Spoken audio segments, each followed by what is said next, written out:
Welcome, weary wanderers, to the Library of Legend, where we're going to take another unsuspecting guest through the classic fighting fantasy choose-your-own-adventure game books. I am Jack Lad. This is, of course, Read and Roll. And last week we had Kadath Gaming, good old Greg, one of our mates from the Hump Day Chinwag. And he did extremely well. He rolled some very good initial stats. He made some questionable decisions, but nevertheless, he ended up on a bit of a cliffhanger, and so he's hanging in the balance right now of whether to be reborn or start his journey again. This week, however, we have an up-and-coming, I say up-and-coming, he's one of the fastest growing YouTubers and content creators on the internet at the moment, and he's got plenty of gaming streams, like almost consistent day after day content, gaming streams, a weekly podcast, and also a podcast with his wife Tam. We have, of course, the wonderful Tombi. How you doing, mate? It is I, Tombi the Hobbit. Welcome, adventurers, to this next installment of Read and Roll.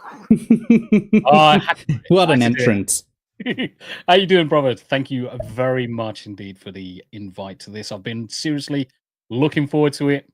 I've got my Dungeons and Dragons hat on. I've got my Dungeons and Dragons t-shirt on. I've got lights flickering left, right, and center, reacting to our voices, and I've just turned the AI camera on. Be gone! How you doing, brother? Wonderful.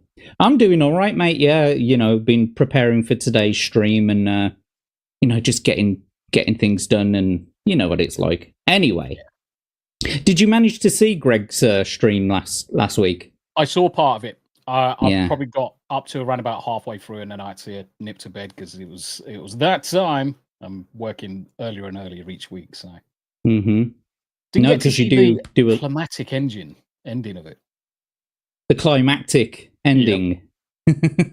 Yep. Well, he got so far. I mean, he managed to get through a whole bunch of battles, and at one point there was a battle where I thought that he'd completely, died, but it turns out who was it now? Someone Rick. In the chat was it Rick? Mentioned that there was a condition in the battle when it got to below a certain amount of stamina. We had to do something else. We had to go to a different page. So I just kept rolling through the battle, and eventually he died. And then it turns out that he wasn't dead at all. So I gave him his 6 points back, and we went to the next paragraph. Anyway, it ends up with him essentially kind of dying, but he's going to be reborn. That was in the Talisman of Death, that was. Ooh. However, let's switch over to the game screen. No, I don't think that's the right one.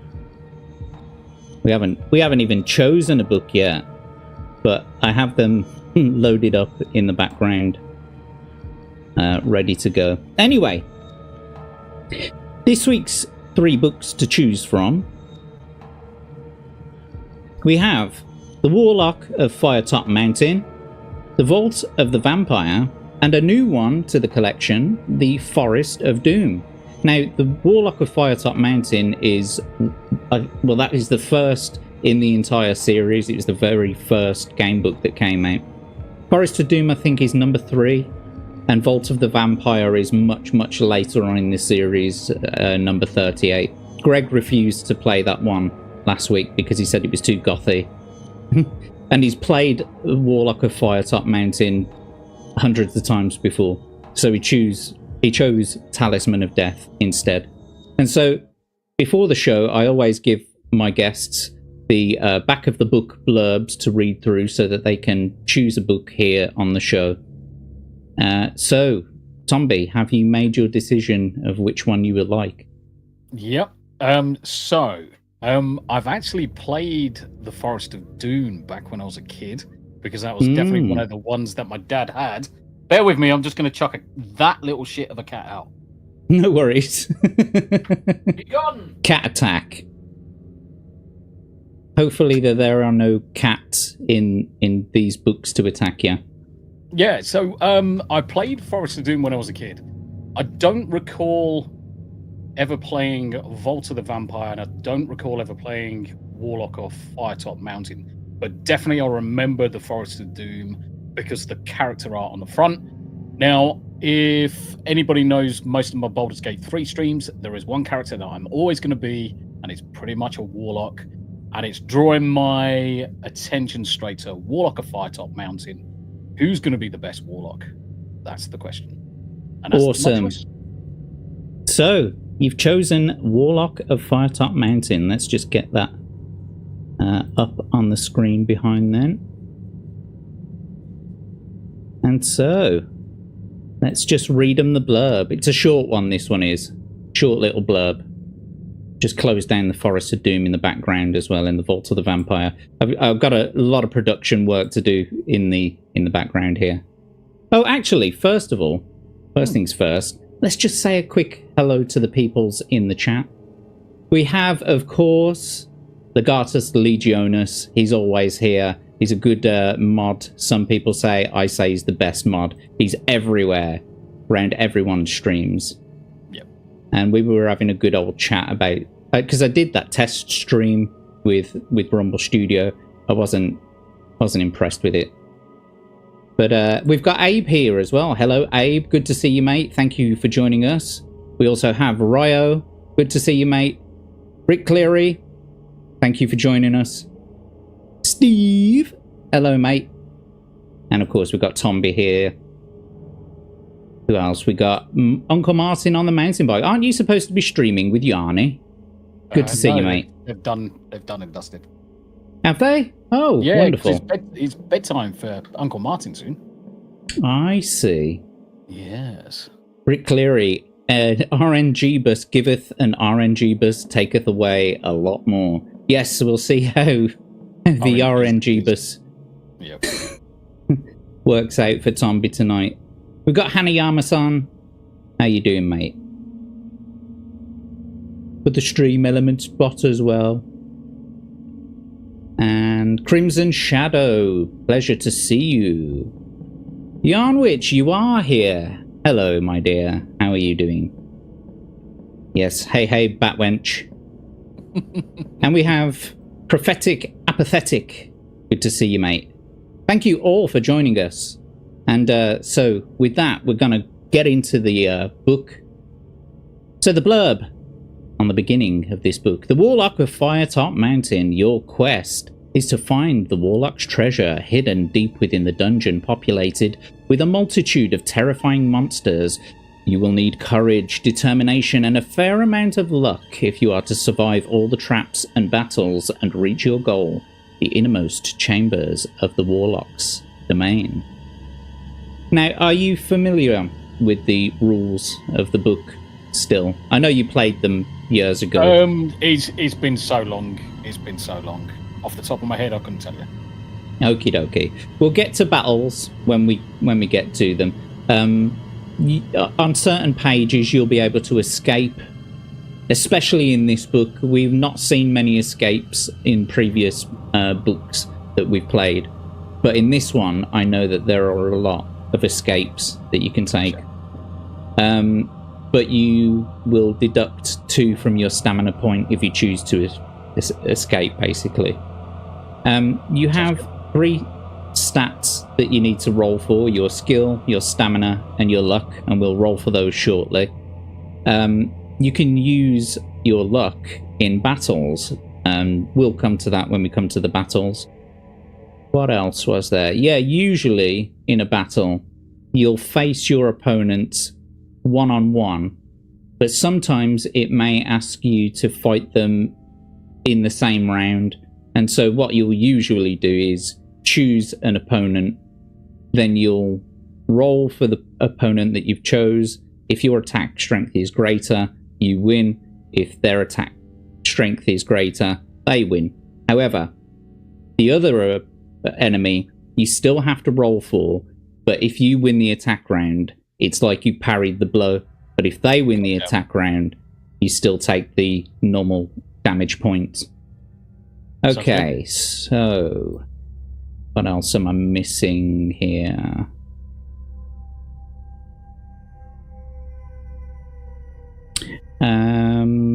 We've gone through all that. Oh, stamina and provisions. Your stamina score will change a lot through the journey, and you can eat your provisions, of which you have 10 in your adventure sheet. In fact, do you know what? I haven't got that even loaded up. Give me a second. Yeah, no worries. There it is. Right. Your adventure sheet. Where's it gone? Where's it gone? There we go. So, on your adventure sheet, you've got 10 provisions, and every time you eat one, it'll increase your stamina score by 4. So it will never ever go above your initial stamina scores, which is what we will roll for shortly. But it will go down as you encounter battles and run into beasts and fall afoul of traps and stuff like that. There is another thing that I tend to forget to tell my guests, is that you have 3 lifelines. You have an Ask the Audience, in where you want to ask the audience of what you should choose to do. I'll put a poll in the chat and they can give their opinion. You've got an Ask the Audience, Phone a Friend, where you can ask one person in the chat, and green-haired anti-liberal fell afoul of I think, was it Legatus a couple of weeks ago? Yeah, his suggestion she took, and she ended up dying. So it's not always best to take their opinion. However, their opinion is still valid. And the third is backtrack. I'll be keeping a note of all of the paragraphs that you encounter, and if you wish to backtrack after you've made a decision, it means that we'll go to the previous paragraph that you were on, and you can remake your choice. Okay? Sounds good. It's also best if you've got a pen or a pencil and some paper there to make notes, or even draw a map of where we've gone, like north, south, west, east, etc. The page numbers, any sort of notes that you think might be relevant. But I'll be taking notes here on this adventure sheet, and you can ask for this adventure sheet to be brought up at any time. Yep. Right. You also have 3 potions of which to choose one.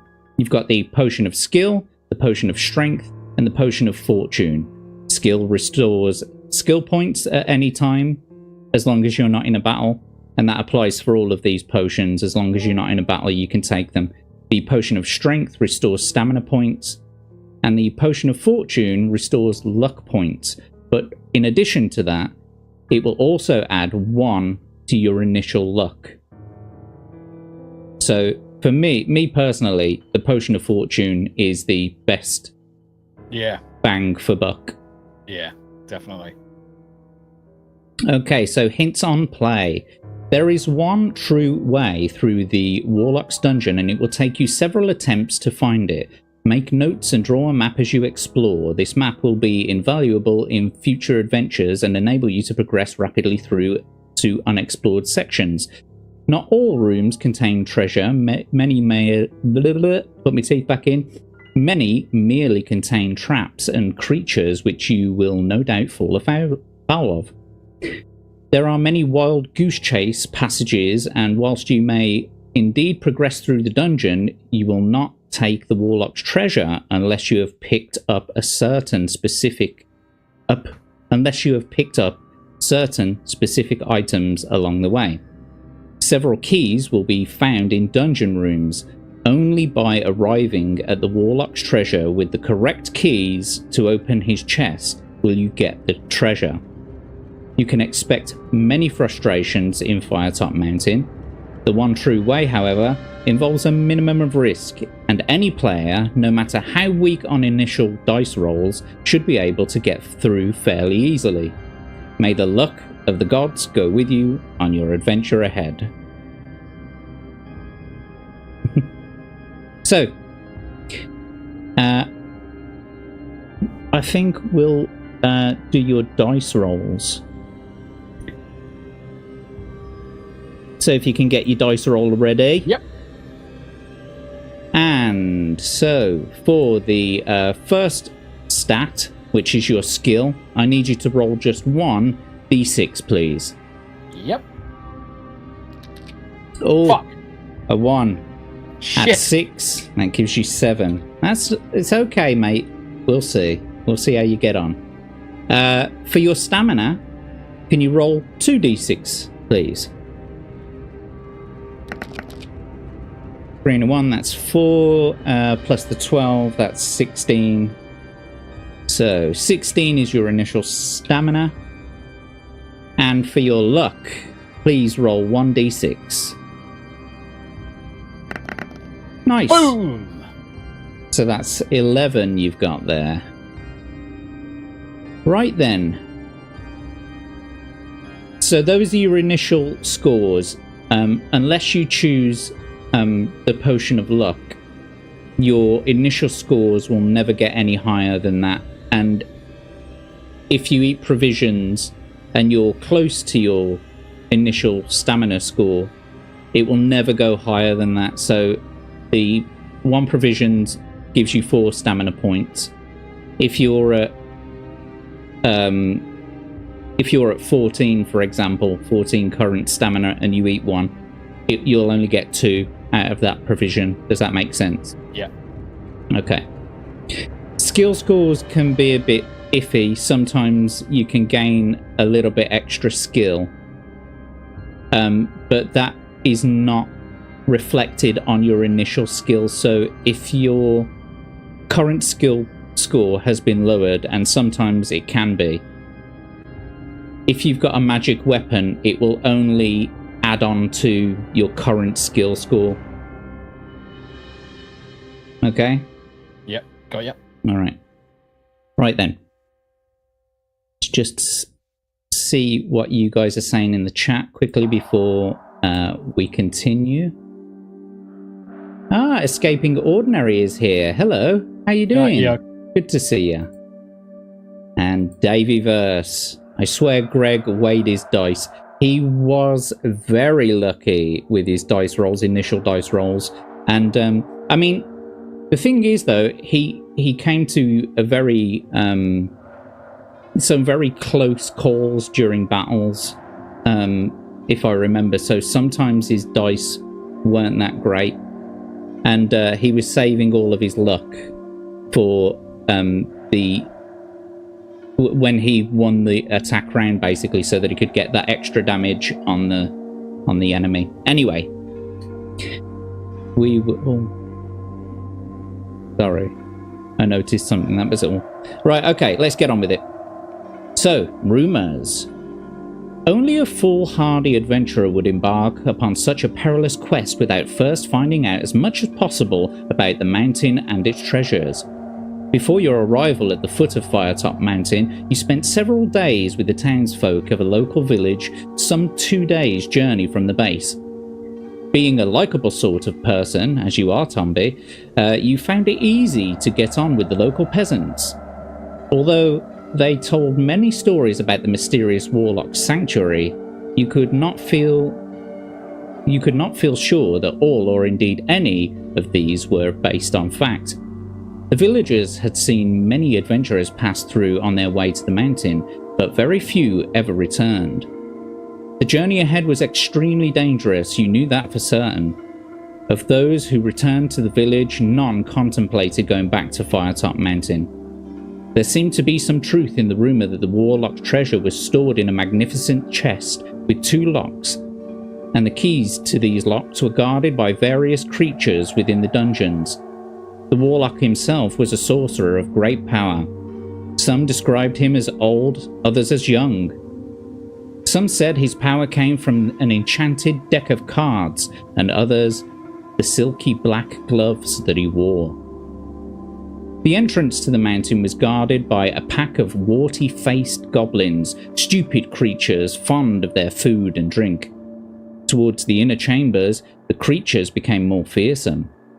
To reach the inner chambers, you would have to cross a river. The ferry service was regular, but the ferrymen enjoyed a good barter, so you would have to save a gold piece for the trip. The locals also encourage you to keep a map of your wanderings, for without your map, you would end up hopelessly lost within the mountain. When it finally came to your day of leaving, the whole village turned out to wish you a safe journey.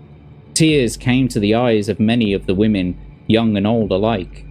You couldn't help but wonder whether they were tears of sorrow shed by eyes which would never see you alive again. Now turn over. Right. So, the entrance. It's a big old cave. So, paragraph 1. As at last your 2-day hike is over, you unsheathe your sword, lay it on the ground, and sigh with relief as you lower yourself down onto the mossy rocks to sit for a moment's rest. You stretch, rub your eyes, and finally look up at Firetop Mountain. The very mountain itself looks menacing.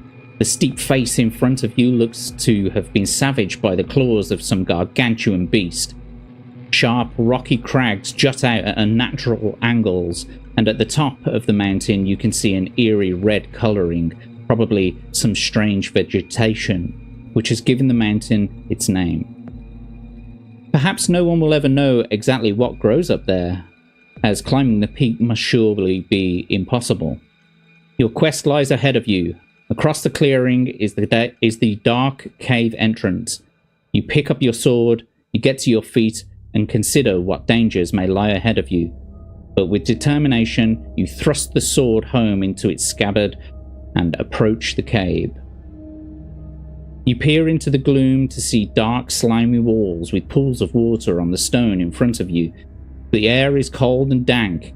You light your lantern and step warily into the blackness. Cobwebs brush your face, and you hear the scurrying of tiny feet. Rats, most likely. You set off into the cave.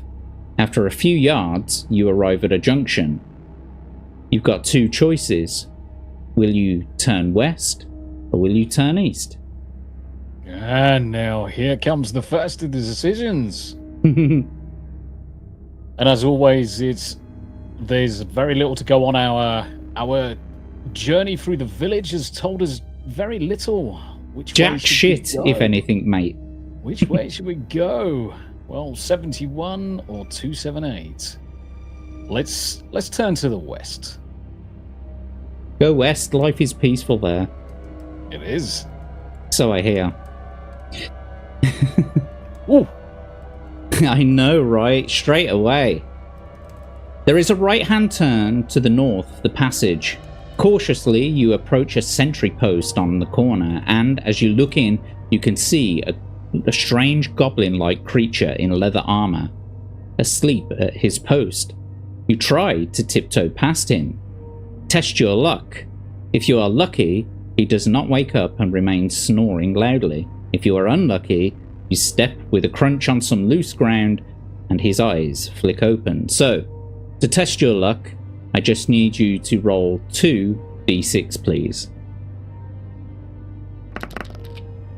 That's 4, and that is indeed lower than your current luck score, which is 11. And so I'm just going to... Oh, sorry, yeah, that's something I should mention. Every time you use your luck, it reduces your current luck by 1. So it gets more risky. Okay. So well done, you were lucky.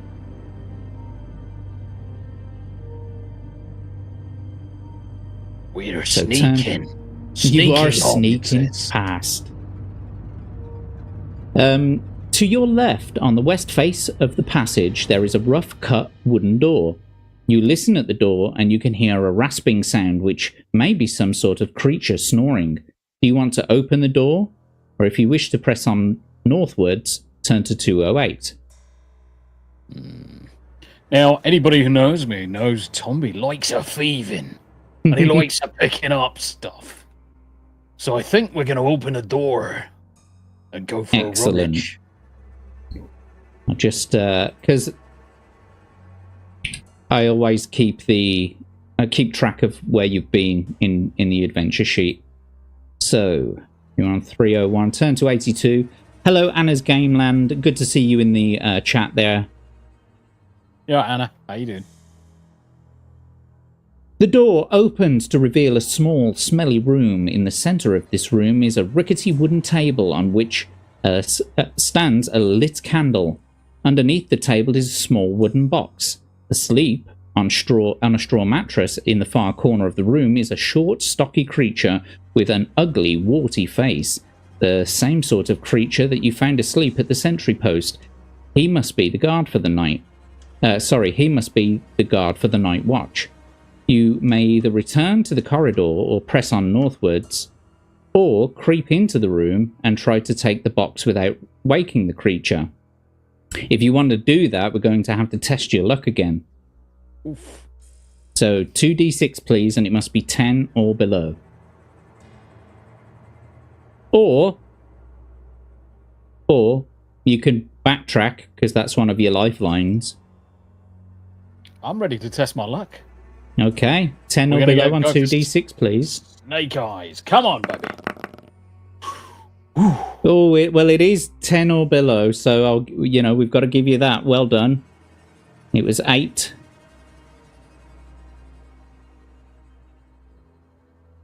So you've got a current luck of 9 now. You were very lucky. Well done. And so he does not wake up. You leave the room and open the box in the passage. Inside, you find a single piece of gold and a small mouse, which must have been the creature's pet. You keep the coin and release the mouse, which scurries off down the passageway. Gain 2 luck points and turn to 208. Well, that was a good decision, mate. Well done. I was kind of fortunate. I was getting a little bit worried at one stage, and we've also gained that crucial bit of gold. You have. Might come in useful. Pay the ferryman, perhaps. So, turn to 208. 208. Further up the passage, along the west wall, you see another door. You listen at it, but hear nothing. If you want to try to open the door, turn to 397. If you want to continue northwards, turn to 363.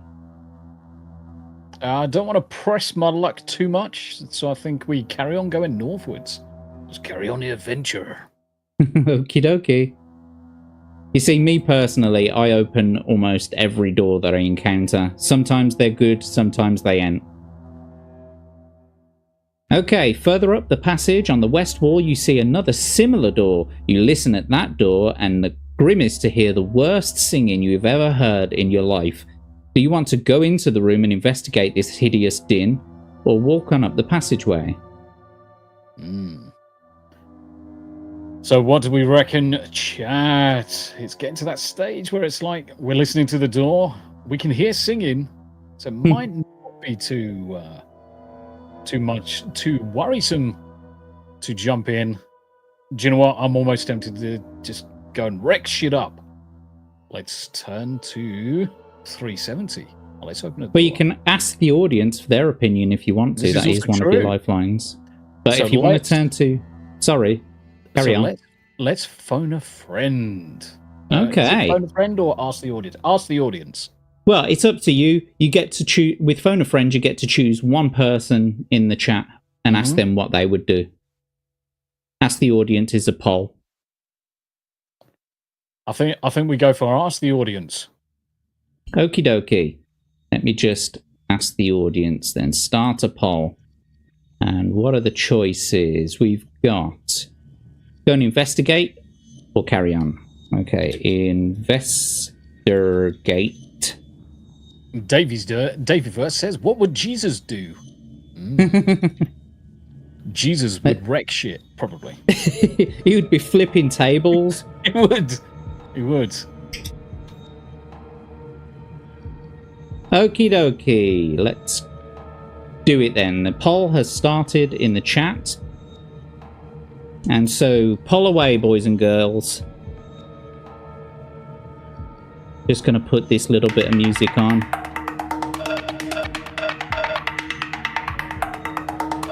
Umbo bongo. Stick it in the Congo.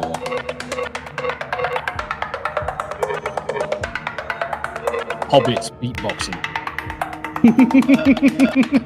Slapping their cheeks and stuff. It's the sound of breaking bread. Lambus bread. Okay, so that was 30 seconds. Yep. So, I'm going to stop the poll and see what the results are.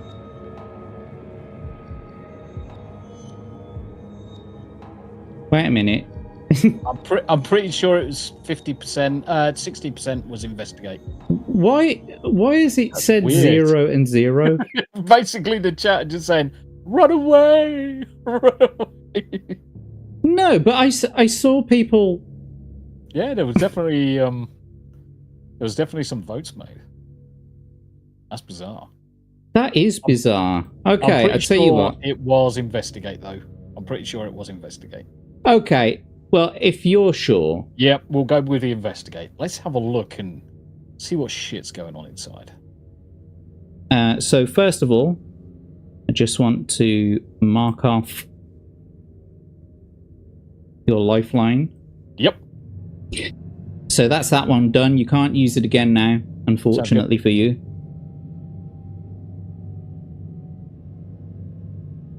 And so we investigate the hideous din. It's them pair. Ugh. Ugh. The door opens to reveal a small room. The room is dirty and unkempt. A straw mattress lies in one corner. In the center of the room is a wooden table upon which a candle burns, lighting the room with its flickering flame. A small box rests under the table.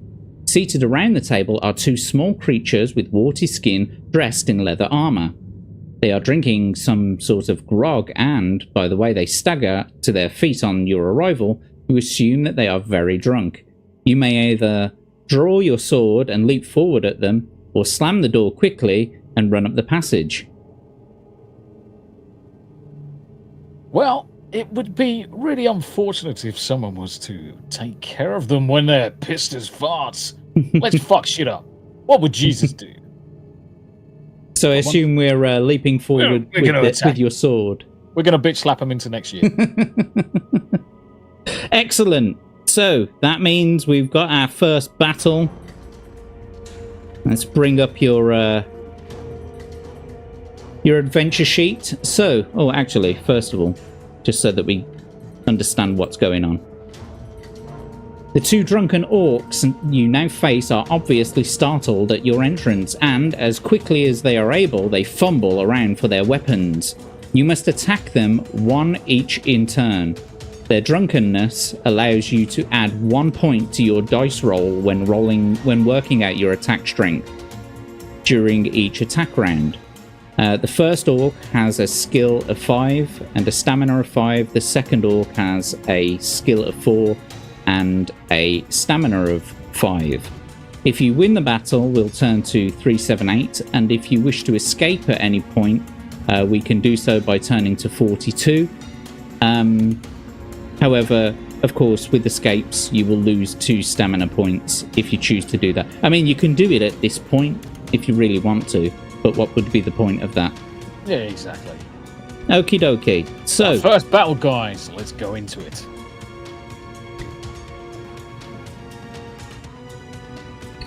Four and 5. So, what you will do with this battle is you will pick a monster, either monster 1 or monster 2, so first orc or second orc, and you will battle against them properly, and then we'll roll again for the second one to see if you parry or whether they get you. Okay, so sounds good. For the first attack round, can you please roll 2d6? Oh, Nice. That's 3. Because that's for them. oh. Sorry, a 1 and a 2, wasn't it? Yeah, so that gives them 8. And if you can roll 2d6 for yourself, please. Nice. It gives you 19 plus the 1 you would have had to add on because of their drunkenness. That gives you 20. So we'll reduce their stamina down to 3. Actually, do you know what? I didn't actually ask you which one you wanted to fight, but I just chose the first one anyway. Yeah. Anyway, now you have to roll for the other monster. 2d6, please, if you will. So parry. Hopefully. That's a 6 and a 3, 13. And if you can roll 2d6 for yourself, please. Oof, this is going to smart. 3 and a 4 gives you 14, which means that you parried that blow. Well done. So, at this point, you can use your luck if you wish to. If you do wish to use your luck and you are successful, I'll subtract another 2 points from the monster's stamina. However, if you're unlucky, I will have to add 1 more. Ooh. Decisions. Well, it's a case of go big or go home, so let's try our luck. Okay, 2d6, please. 11 or below. Be kind. You did it. So, that was a 9. You were lucky, so we'll reduce your luck down to 10, and we'll reduce the first monster's score down to 1. I can't... Am I gonna do this? Okay. I'm gonna give you a very special option. If you can roll 2d... And you don't have to take this, right? If you can roll 2d6 and get 7 or below... Yep. I will allow that enemy to be defeated. You're essentially rolling against your skill score. This isn't how we play the books, but this is an extra little rule that I'm putting in there. If you don't, I'll reduce your skill score by 1. Like if you're not lucky, if you don't win. I like the cut of Yarn Witch's jib, where she says the special option, does it involve olive oil? And because we are slippery and our skills are plenty, we're going to take that offer. Let's go for it. You got to get 7 or below, and if you don't get 7 or below, I will take 1 away from your current skill. We're going for 3. Let's call it now. 2d6? 2d6, please. 7 or below. Oh, well done. Oh. So you've defeated that first orc without any trouble whatsoever. So we'll carry on with the regular attack round now for Orc 2. If you can roll 2d6 for the enemy, please. Yep. Well done. Ah. A 1 and a 2. They're drunk as fuck. Gives them 7. If you can roll 2d6 for yourself, please. Ooh. 2 and a 5 gives you 14. Which means you win that attack round. We'll reduce their stamina down to 3. If you want to try your luck again, you can do now, and you'll reduce their stamina by another 2 points, or you can carry on with the next attack round. Carry on with the next attack round. 2d6, please. Oh, it's a big A 5 and a 3 gives them 12. And 2 for yourself, please. A 4 and a 1 gives you 12, which means you've parried blows. No trouble this time. So, carrying on with the next attack round, please roll 2d6 for the enemy. Let's do it. Oh, 6. Oh no! And a Oh 4. no! Gives them 14. And if you can roll 2d6 for yourself, please. A 1 and a 5 gives you 13. Oh, they win this attack round, which means we'll have to deduct 2 from your stamina, and that gives you 14. However, you can reduce your subtraction by testing your luck. If you're lucky, then I will give you a stamina point back. If you're unlucky, then I will actually take another stamina point away from you. No, we'll carry on. We'll carry on fighting. Okay, 2d6 for the enemy, please. 1 and a 3 gives them 8. Better roll. And 2 for yourself, please. Come on, baby. Fuck yeah. Nice. 4 and a 6 gives you 17, plus the 1 that you would have added for their drunkenness. So they've got a stamina of 1 now. So you can either test your luck, and if you're successful, this will destroy the enemy. If you're unsuccessful, it'll give them a stamina point back. Otherwise, we can just carry on with the next attack round. Next attack round. Let's finish it off. 2d6. Let's do it. Oh, shizer. A 6 and a 3 gives them 13. That's not bad. Because obviously all hobbits know German. And 2d6 for yourself, please. A 2 and a 6 gives you 15. That means you've won the attack round. You've won the battle. Well done, Tombi. Good job. You did it. Fantastic. Fan-dabby-dozy. Well done, mate. You've won your first battle. How'd you feel? Mate, my butthole was getting itchy for 1 second. I was thinking it was all going to go horribly. But then I remembered my German. It was that German curse that, that defeated them.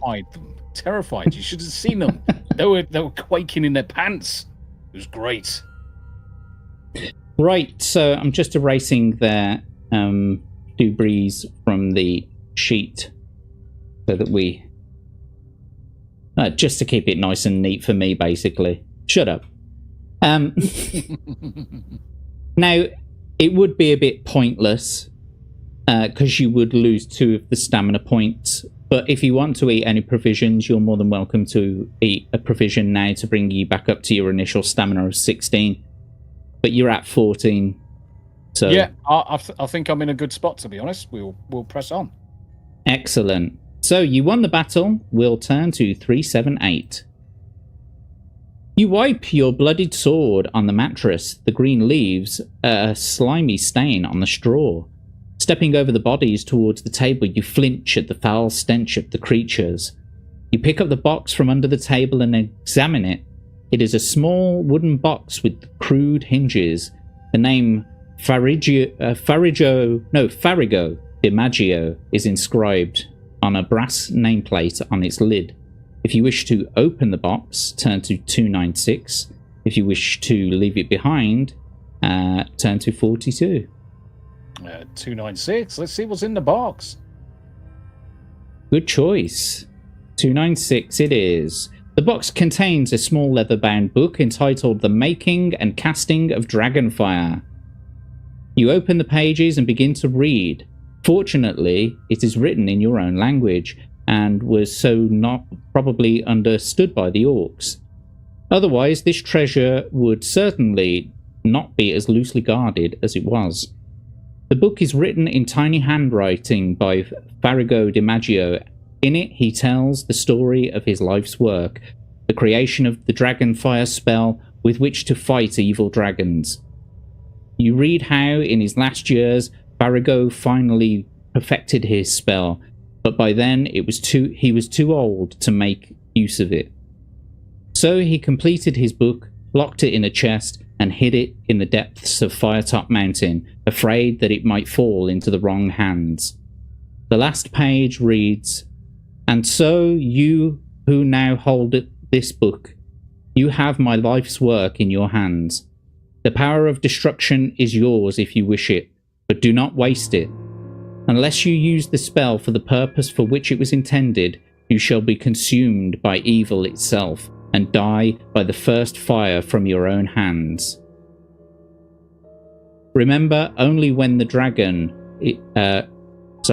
Remember only when the dragon... That doesn't make sense.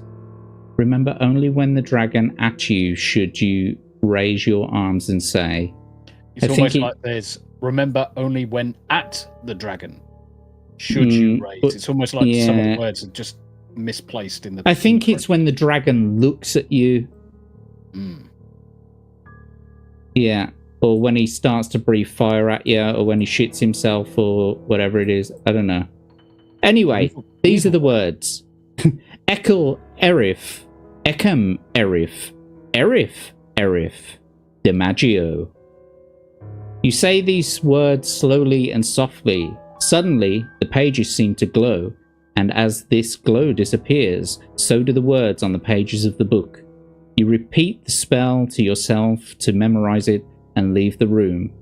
So, you might want to make a note of that.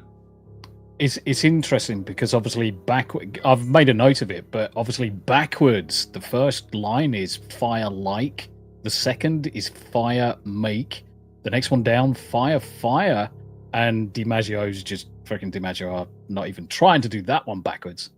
Oigam id. Oigam id. Sounds like a fucking Hobbit sexually transmitted disease. But we've got it written down. The spell of Dragonfire. Right, so I've put them in your Dubrifurk in there anyway, in your notes on your adventure sheet. I'll just show you that. So they're there in your notes, just in case you need them. Just want to take a quick look at the chat and see what those guys are saying. Yes, Klaatu Barada Nigto. I'm pretty sure Rick says that every single stream. I'm pretty sure he sleeps on it. He's probably got it on his pillar. He probably got it on his pillar. He rolls over the next day and it's just printed on the side of his head, embossed. Only when you're It's Yanni there with autism powers activate. I was like, as soon as I saw it, I was like, they're all backwards apart from that last one. Oh dear. No, I'm glad you picked up on that, mate, because the first time I read this book, I didn't pick up on that at all. Yeah, as soon as I started writing it out, I was like, hold on a minute, that says fire. Oh, fire. Oh, right, okay, got it. And just the last one, just... No, I got mad. So you who hold this book now, you have my penis in your hands. The pages are made from my dick skin. The mighty dick skin. Oh, I love dick skin. It's great. Oh, watch me cast this spell. Saucy-like. Just whipping your cock around. Wingardium Leviosa, not Leviosa. Leviosa. Dadman walking, pleasure to see you, mate. Welcome to the stream. Thank you for joining us. Sorry, did you say something, Tombi? I feel like I keep talking over you. No, it's my fault, mate. I keep on talking at the same time you. It's that age-old thing, because we all stream, we just naturally just talk to chat. It's that muscle memory of just talking and saying, hello, Dadman. How you doing? Have I turned my own mic up? Is that what I'm turning up? I have no idea. Are you turning yourself on? I think I'm turning my own mic up. I'm trying to turn yours up. Do you want me to be just a touch louder? I think I'm going to try and do it. Yeah, do it via StreamYards if you can do it via StreamYards. I wonder if that works any better. Because I just feel like I keep stepping on you. You keep saying things and I feel like I keep stepping on you. I do talk a lot, though. That's all right. You're the games master. Yeah, but I'm also a mouthy cunt. So, I'm just making sure that my My microphone ain't too loud. Right, it's at 100. Yours is at 200. So, hopefully we've sorted that out now. Anna's Gameland doesn't like microphones. No, you've never stood in front of a microphone before, have you? You never sang into a microphone before. Jack's always on, and he's just trying to turn on Tombi too. Yes, indeed. I'm not always on. The thing is, Jack, both me and you know, Anna sounds far better than we do for a mic. Oh, yeah, well, I mean, she's good, but I mean, I'm a pretty good singer myself, you know. The Lounge Act, Jack Tarlat, come at you live from Birmingham. Start spreading your legs. Anyway. I'm licking today. Right, so moving on. 42. We'll turn to 42. Yes. The answer to life, the universe, and everything. Anyway, you eventually arrive at the end of the passage at a three-way junction. You may either turn to the west or to the east.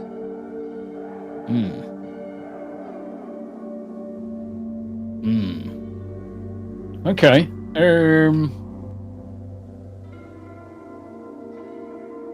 Well, we did west at the first one, so I'm going to do west again. Okie I'm dokie. sticking with me westies. Westies are besties. Very well, here we are. The passageway runs straight for several meters and then ends at a wooden door. You listen at the door and hear angry shouting coming from within. Will you investigate or turn back?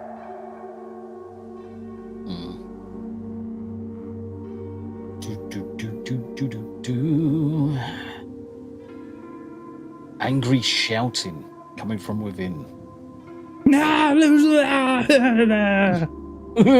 What are you doing with my butthole?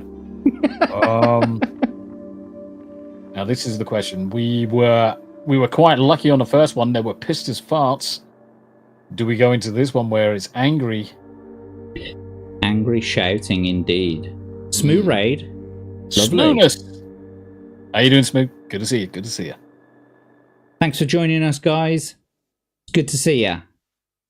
We are going to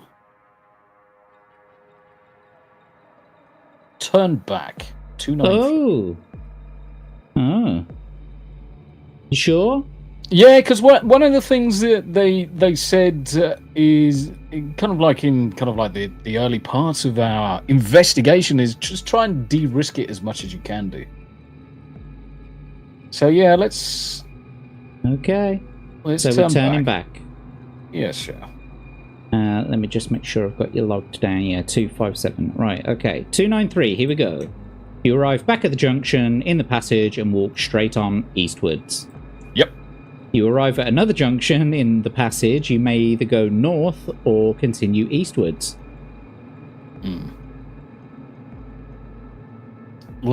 So we're going west, we're back east again. Let's go east.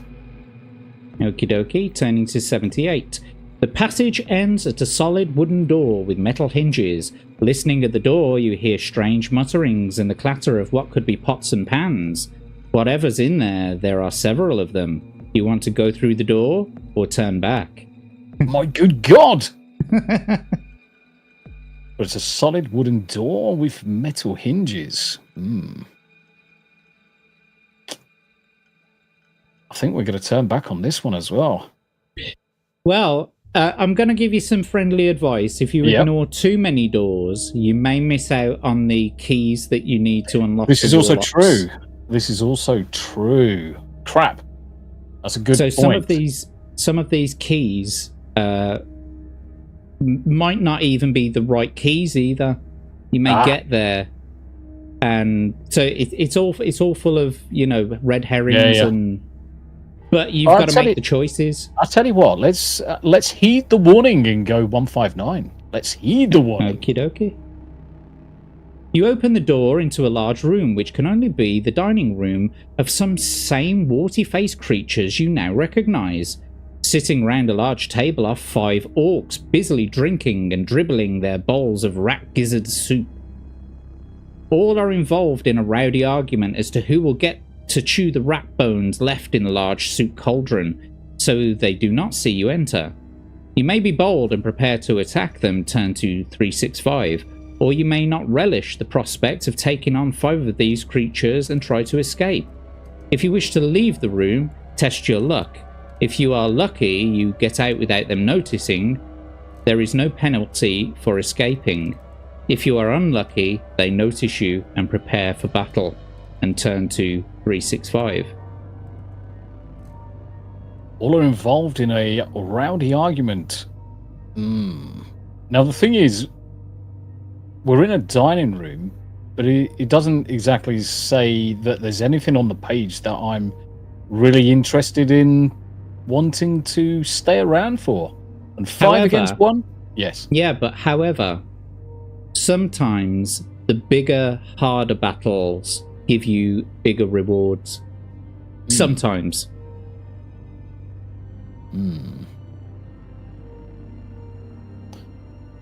Who have we got in chat? Who's real brave in chat? And let's go phone a friend. Okie dokie, we'll phone a friend. And so, who are you choosing from the chat to ask your question? I'm gonna go for someone who shows a lot of common sense, tries to take on the world. A very, very close friend. Yanni, are you still in chat? Yes, she is. Oh, snap. Yanni, phoning you. Would you try to escape or wreck their faces? That's the question.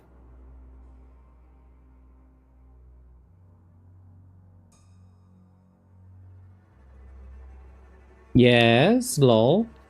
Is that an answer to the question? Is that, are you in chat? Yes. Would you kick their asses or run away? He thinks I have common sense. This is why I'm asking you. This is why I'm asking you. Because Yanni's full of, oh, fuck it, YOLO it.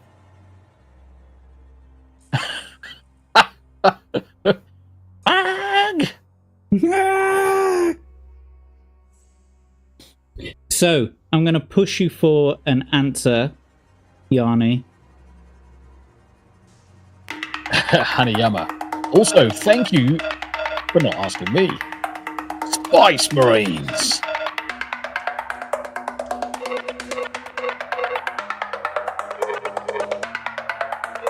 Yes, Navy. For the Emperor. What is your answer? She's telling me to attack. Oh, okay. You ready to go then? Yep, let's do it. Let's do There it. we go. Get big or go home. Okie dokie. These 5 orcs, luckily, you have to face them one at a time. However, you can escape during the battle. However, it will now cost you 2 stamina points if you want to escape. Okay, so let's get that fucking battle music on.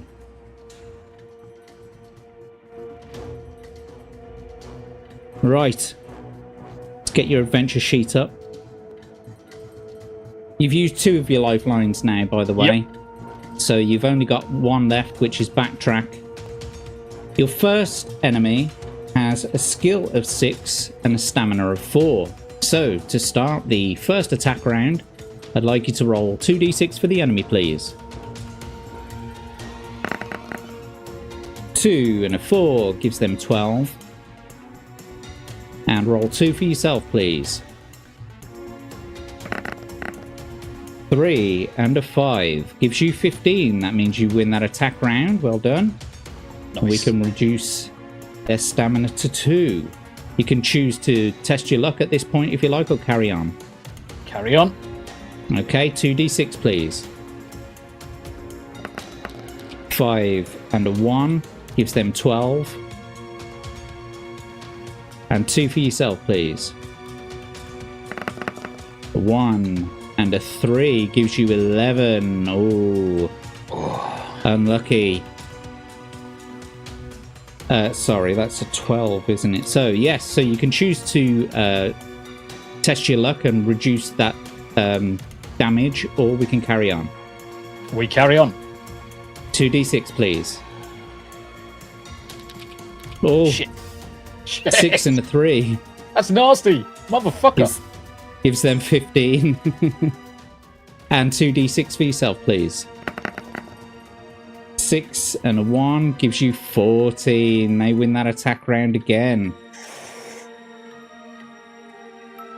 Would you like to test your luck? I think we're going to have to test our luck at this stage. Okay, 2d6, please.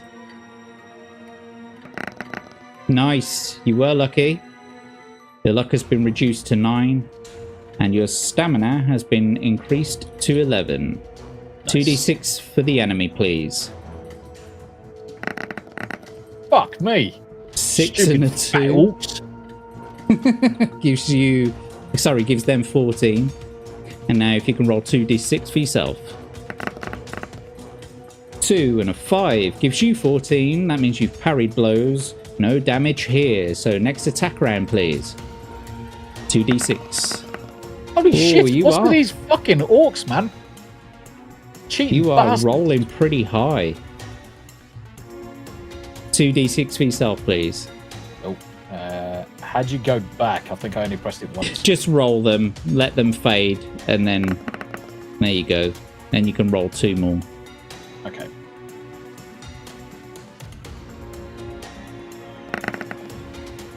A 5 and a 2 gives you 14. Oh, Mate, I'm getting hammered. Chat. Yarny, what have you done?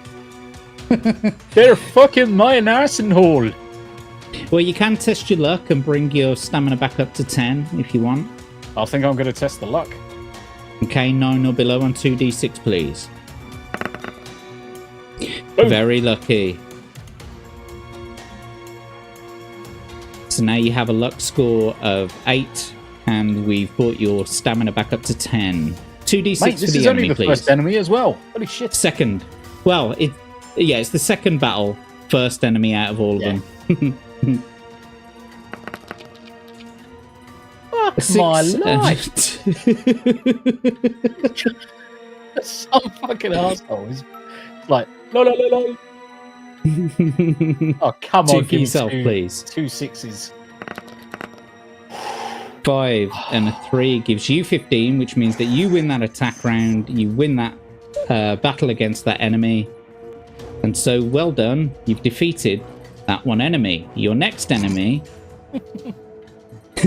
has a skill of 5 and a stamina of 3. Ew. So, 2d6 for the enemy, please. 2 and a 5 gives them 12. And 2 for yourself, please. 1 and a 5 gives you 13. You win that attack round. Well done. If you test your luck at this point, you will defeat this enemy. And if you're successful.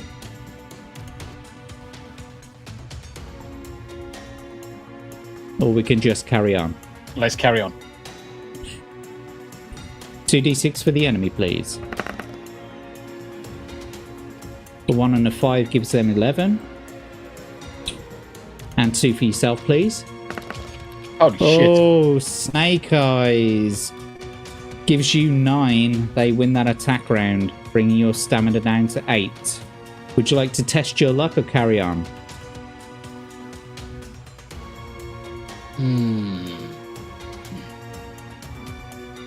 Carry on. 2d6 for the enemy, please. Holy fucking Jesus Christ. These Gives them enemies 14. fucking suck. 2 for yourself. Come on, 6s. Oh, fucking hell, Tom. Gives you This is 10. fucking rigged. Yeah, it feels that way It's sometimes. fucking rigged, man. I'm afraid your stamina score has been brought down to 6. Would you like to roll for your luck? Or, Yeah, I'm going to carry on? roll luck on this one. 8 or below on 2d6, please. 5. It is. You got a 5. We've reduced your luck to 7 and brought your stamina up to 7. Next attack round, 2d6 for the enemy, please. 3 and a 4 gives them 12. And 2 for yourself, please. 1 and a 3 gives you 11. Jesus Christ. That was close, though. Everything's been close. Oh, right. So you have a stamina of 5 now, and you can test your luck if you like, or we can carry on with the next attack round. We are going to carry on. We're going to go balls deep. 2d6 for the enemy, then, please. Wait for it. Fuck's sake. 4 and a 4 gives them 13. This is savage. A little bit.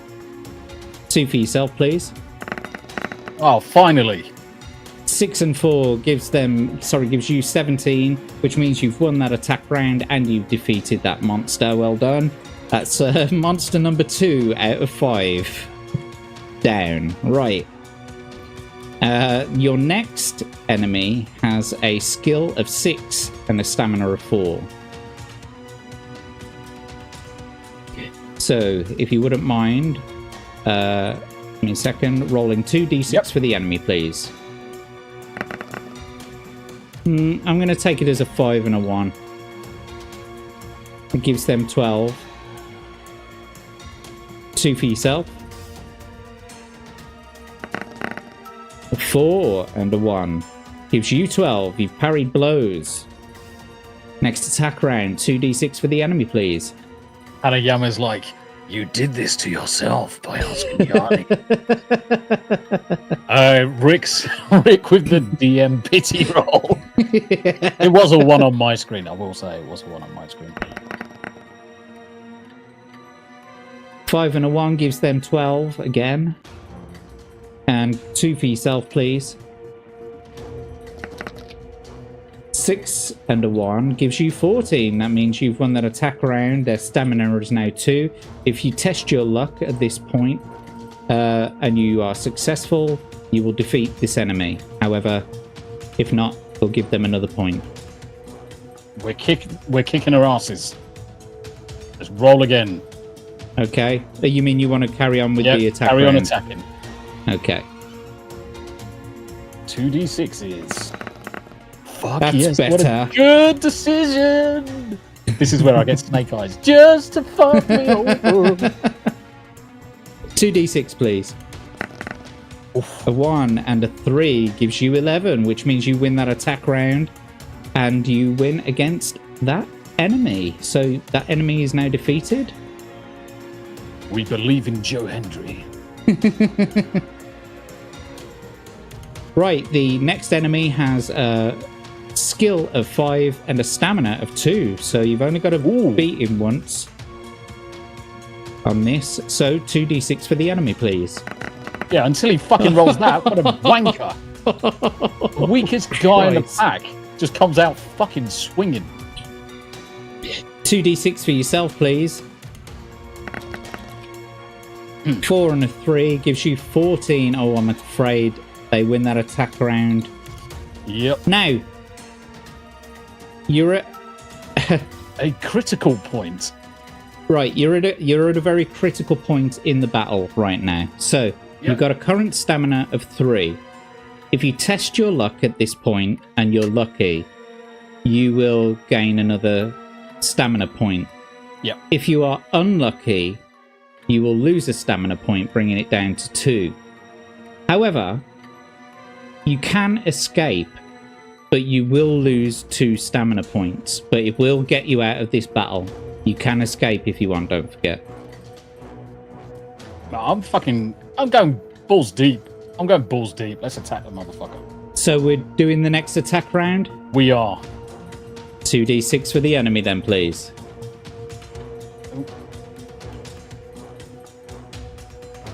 I only rolled 1 again. Yeah, Davy Verse. Do you feel lucky? At this point in time, Davy Verse, to answer the question, no. Not really. Oh, shit.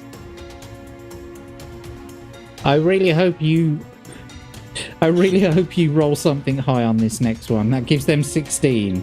Holy fuck. So, please. Can I roll 5 dice? We'll pick the highest out of them. Fuck. Jesus Christmas. That gives you 14. I'm afraid we'll reduce your stamina down to 1. You can test your luck if you like. We're going to have to test the luck. We're going to have to test the luck. If you're unlucky, you will die. Test your luck then with 2d6. Oh, you lucky fucking bastard.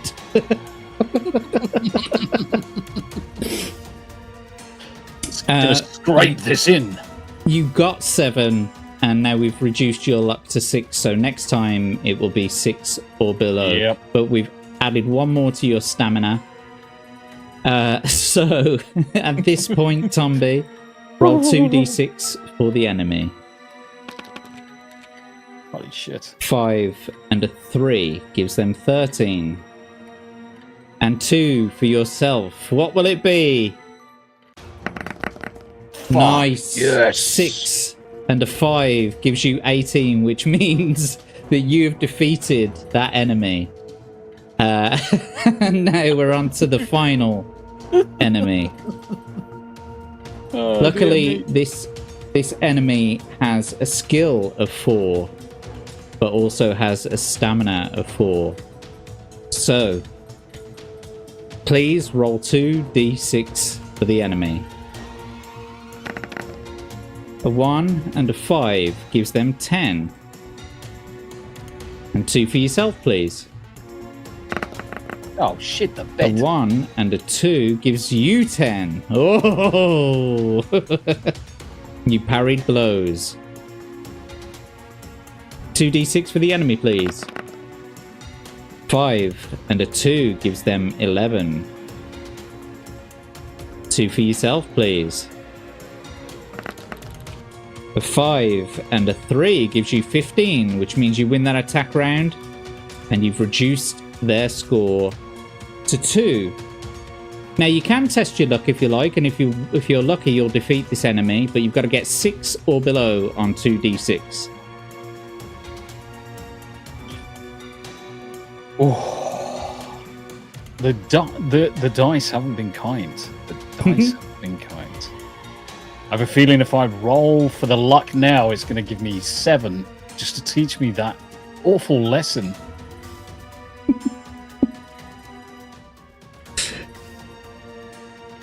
Let's attack. Let's attack. Okay, 2d6 for the enemy, please.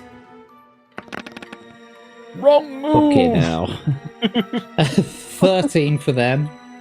Holy shit. 2d6 for yourself, please. Come on, double 6s. A 5 and a 3 gives you 15. That means you've won the attack round. You've won the battle. Congratulations, Tombi. You did it, mate. Oh my god. Well done, buddy. I'm kind of dying here. Has anyone got a band-aid? Fucking Jesus. Congratulations, mate. You did extremely well in surviving that 5-orc battle. Congratulations. Holy shit. I can't believe how close that was. Yes, Smoo. That was extremely close. Abe says that's the most outrageous luck we've had on this show so far. How? I was getting my ass handed to me. I lost basically everything. Holy shit. Cheers, Yanni, bitch. Yeah, there was 5. Yeah. There was 5. 5 enemies. Well, so it sounds like you didn't know that there were 5 enemies that he had to face up against. If you knew that, would you have given him the advice that you had? Dawn of Mutilation. Thank you for joining us, mate. Forest of hanged corpses. How you doing, Dawn? Sounds like the Wizard of Oz. Sounds like my fucking arsehole now. Right, well, let's yeah, think about this. 4, 8, 12. If you eat 3 provisions, you'll bring yourself up to 14 stamina. Yeah, I think we're going to have to.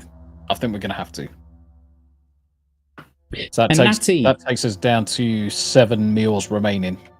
Yeah. Yeah. Welcome, Natty. Good to see you. She's still saying maximum chaos. Yeah, she is. Do you know what?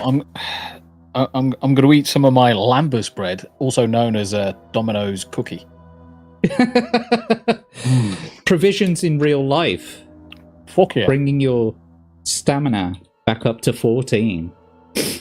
Congratulations, though, mate. I'm very impressed by your vigor and your determination, and well done on the dice rolls. Just really well done all round.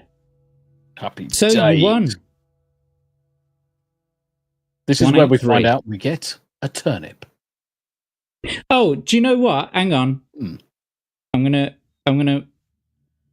give you your.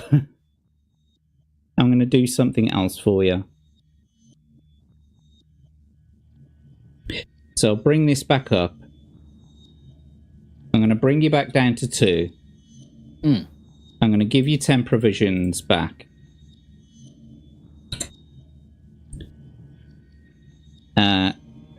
Simply because there are some additions to be made here. Okay. You search the bodies of the dead orcs, but find only a few teeth, nails, bones, and knives in their pockets. You search the cupboards around the room, but find only crude bowls, plates, and spoons. But under the serving hatch, you find a thin leather case, half a meter long. You may open the case, or you may leave it behind and walk out the door. You are proud of your victory, and you may add 1 skill point and 5 stamina points. So, that's what I'm going to do right now. Nice. Your skill score hasn't changed, so we can't add it anymore to that. But we can give you 5 stamina points, which will bring you up to 7. So, at this if we point, eat 2 provisions, that takes us to 15. I think that's what we're going to do. Okie dokie. So you have 8 provisions left, and your current stamina is now 15. Good job. Well done. Happy days, chat. Happy days. So, do you want to open the case or leave without it? Under the serving hatch, you find a thin leather case, half a meter long. We're fucking opening that motherfucker. Let's open it. Okie dokie. Turn to 266. Ooh. Yes. A bow and arrow. The case opens easily, and inside you find a magnificent bow and 1 silver arrow. An inscription on the case says, "The giver of sleep to those who never can." You put the bow and arrow and case in your backpack and leave the room. But you may eat provisions first. We've already done all that. Yep. So add 1 luck point. So I'll just do that quickly. Nice. You've now got 7 luck. Good job. Happy days. Happy days indeed. Turn to 237. You move swiftly down the passage and arrive back at the junction, but you turn northwards this time. Turn to 285. You see a well-used door on the right hand, east side of the passageway. With your ear to the keyhole, you listen and you hear a man screaming for help inside. Will you open the door or walk on? Man screaming for help inside. Let's open the door. Let's do it. 213. Gotta rescue. The door is locked. You may try to charge it down by rolling 2 dice. If the number rolled is equal to or less than your skill score, the door bursts open. If the number is greater than your skill score, the door remains locked and you lose 1 stamina point for your bruised shoulder and must progress up the passage. So, Test your skill. Roll 2d6, please. You got to get 7 or below. Shit. Come on, crappy dice roll. 7. Boom. Nice. You did it. The door bursts open. Go to 36. Oh, what's this dude? The locked door bursts open and a nauseating stench hits your nostrils. Inside the room, the floor is covered with bones, rotting vegetation, and slime. A wild-haired man, old man, clothed in rags, rushes at you screaming. His beard is long and grey. He is waving an old wooden chair leg. Is he simply insane as he appears, or has this been some kind of a trap? You may either shout at him to try to calm him down, or draw your sword and attack him.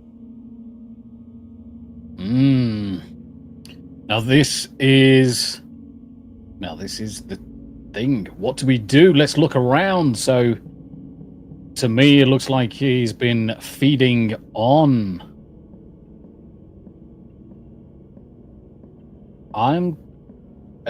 So we can either attack him, or you can either shout at him to try to calm him down, or attack him with your sword.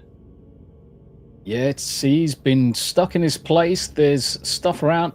I'm going to try and calm him down. Okay. 263 then. I'm going to go for a calming approach. Okay, you're on 36. Let's just log that down. Just in case you want to change your mind. You probably won't, though. 263, here we go. You shout, "You are freed, old man!" at the top of your voice. Instantly, his ranting cease. He stops dead in his tracks and sinks to the floor, weeping loudly. As he gradually composes himself, he thanks you many times. You walk with him in the hope of discovering some of the secrets of the mountain, and he begins to tell his story. Many years ago, he was an adventurer like you in search of the Warlock's treasure. He was captured by the orcs and thrown into this solitary put my fucking teeth back in. Solitary cell as some sort of pet for the creatures. You ask whether he would like to accompany you into the mountain, but he simply wants to leave and see the world again. You ask him for advice, but he knows little. He advises you to pay your respects to the boatman. He tells you you must pull the right-hand lever on the wall ahead to open the iron gate at the end of the passage. He has also learned that the keys to the boathouse are guarded by a man and his dog. You shake hands, leave the room, and go your separate ways. Add 1 luck point and turn to 314. Well done. Good decision, mate. Now, is there anything in that paragraph that you want to make a note of? I've already made the notes. I've got my right-hand lever at the iron gate. I've got the boathouse with man and dog, and pay respects to the boatman. And I've just added the 1 luck point to your score, so you now have a current luck of 8 again. So yeah, the boathouse keys are guarded by a man and his dog. Yeah, boathouse keys. Okay, turning to 314. Further up the passage, you see a door in the east wall. You listen hard, but can hear no sound. Do you want to open the door to investigate? If so, turn to 223. If you want to walk further up the passage, turn to 300. Whatever happens when you open a door? That is the question. Good stuff. Good question. Yeah, I mean, the thing is, it's going to be either a good thing or a bad thing. Let's open the door and let's have a look. We've still got backtrack just in cases. 223. The door is firmly locked. You may try to force it open, or you may continue along the corridor.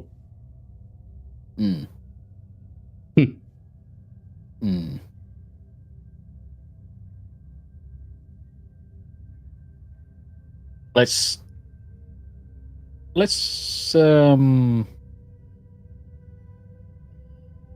force it open. Okay.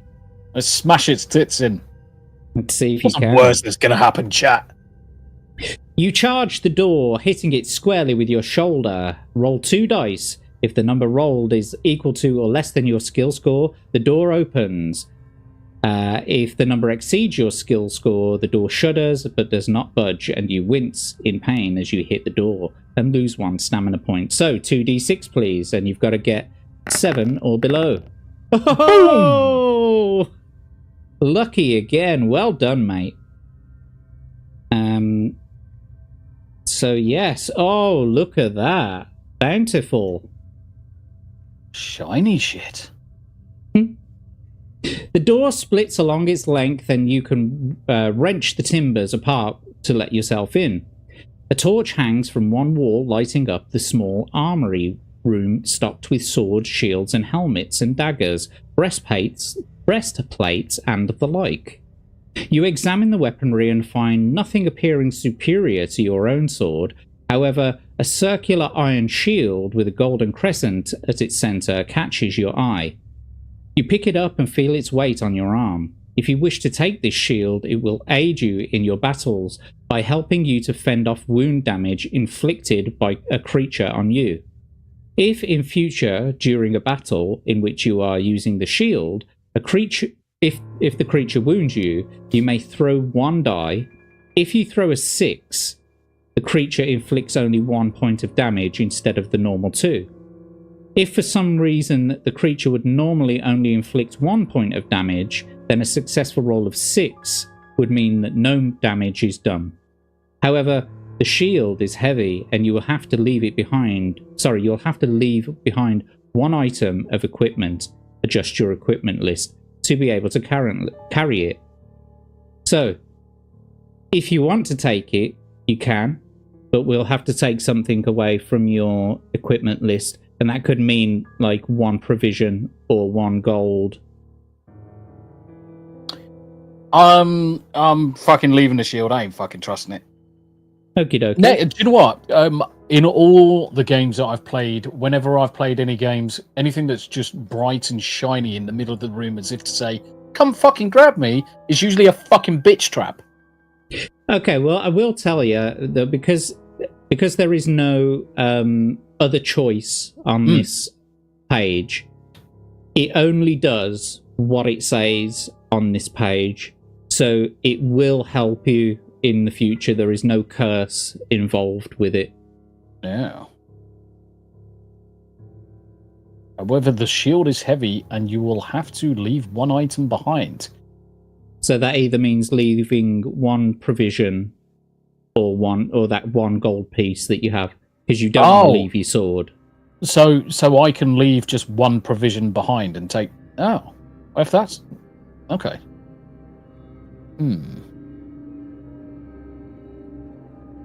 Yeah, okay. Fair enough. I'll leave 1 provision. So that takes us down to... 7. 7 on provisions. We'll add the 1 shield. crescent shield. And I've spelled shield wrong. Not that it matters. It's only me that's really reading it. And I'll just add in the notes that the shield roll 6. So you've got to roll a 6 to parry the damage, if you get what I mean. Yeah. Any other roll won't do it. Correct. Right then. Very nice. So we'll carry on with the journey. Turn to 300. On the east wall of the passage, you see another door, this time made of solid metal. Listening at the door, you hear the sound of a tortured screams coming from within. If you wish to try opening the door, turn to 102. If you decide to ignore this room and continue up the corridor, turn to 303. You still got backtrack. Yeah, we've still got the backtrack, but a solid metal door. Sounds of tortured screams coming within. And if I was in any other adventure game, I'd be opening the door. I'm going in. We're going in. We'll do it live. Yes. Turn to 102. The door is not locked and opens. The room in front of you seems to be a small torture chamber with various torture devices around the walls. In the center of the room, two small hunchback creatures are having their fiendish way with the dwarf, who is tied to a hook in the ceiling by his wrists. The two hunchbacks are poking and cutting him viciously with their swords. The dwarf lets out a final scream and falls silent, his eyes closed. His captors make disappointed noises and look around angrily at you as if it was your fault that the dwarf has collapsed. You must act quickly. Will you? Close the door quickly and continue up the corridor. Draw your sword and try to fight the creatures. Stride over to the dwarf, give him a jab with your sword, and put on an evil laugh for your torturers.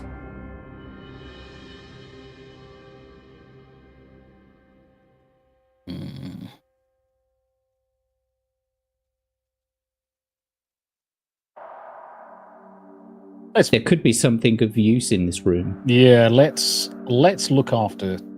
I'm a fucking hobbit, so I look after the little guys. So let's go to turn over to page 19. So you're going to draw your sword and try to fight the creatures. Yes. Here we go then. Fuck. These two evil creatures are goblins, and they attack one at a time. So, before we start the battle, you can backtrack if you like. No, I'm going to fuck them up. Yeah, I've got let's the skills do this then. to pay the bills. Let's do it. Okay, your first goblin has a skill of 5 and a stamina of 5. So, to start the attack round, please, if you would roll 2d6 for the enemy. A 5 and a 1 gives them 11. Let me just delete these scores. 11 and 2 for yourself, please. Oh, fuck nice. Yes. Fucking, this is where we go, guys. This is where it's all about. I'm saving these. Saving these. So their stamina has been reduced to 3. Do you wish to test your luck at all? Or carry no, on? we're kicking the fuck out of these guys. Okay, Goblins. 2d6 for the enemy. Yes. 1 and a 2 gives them 8. And 2 for yourself, please. We fucking hate goblins, we do. A 3 and a 6. Nice. Gives you 16. Brings their stamina down to 1. Chat, have you ever seen someone teabag a goblin? Because you're about to. Fucking let's do it. Now you can test your luck. Too late. Is that for the next attack round? Yep, next attack round. Sorry, mate. Okay, it's all right. 2 and a 5 gives them 12. And 2 for yourself, please. 6 and 2 gives you 15. You've defeated that enemy. Well done. So on to the next enemy, which has a skill of 5 also, but a stamina of 6. So 2d6 for the enemy, please. Oh, he's coming out swinging. 6 and a 3 gives them 14. And if you can roll 2d6 for yourself. A 4 and a 3 gives you 14, which means you've parried the blow. So 2d6 for the enemy, please. Nice. Mate. Snake eyes. Wash me. Fat these guys right out in the butt. Gives them 7. 2 for yourself. 4 and a 3 gives you 14. You win that attack round. You can test your luck if you like. Nah, let's teabag them. 2d6 for the enemy then, please. A 3 and a 3 gives them 11. And 2 for yourself, please. Ooh, a 1 and a 2 bastard. gives you 10. Now, you've lost that attack round. We'll reduce your stamina down to 13. However, roll 1 die. And hopefully it's a 6. Nope, Negative. it's the complete opposite. However, you can still test your luck if you wish. No, we're feeling good. We're feeling good. Let's carry on the attack. 2d6 for the enemy then, please. 2 gives them 9. And 2 for yourself, please. It's 6 a murder. and 4. There's been a murder. Gives you 17. You win that attack round. That's brought their stamina down to 2. If you're successful with a luck roll right now, you will defeat the enemy. Yeah, I'm feeling kind of lucky right now. 2d6, and it's got to be 8 or below. Nice. There You we defeated go, the enemy, guys. my good man. Well done, mate. You did it. Fantastic. You defeated both enemies. Now? I don't think you're going to be able to save him, mate. Oh. Yeah, I think he's dead. He's dead, eh? You cut down the dwarf. He is, as you guessed, dead. Going through the pockets of the 2 goblins, you find a piece of sweet-smelling cheese. If you wish to take this with you, put it in your pack and leave the room northwards. So, do you want to take that cheese with you? Yeah, I'm gonna take the cheese, even though I hate cheese. I'm gonna take the cheese. Sweet cheese. It's You got the sweet cheese.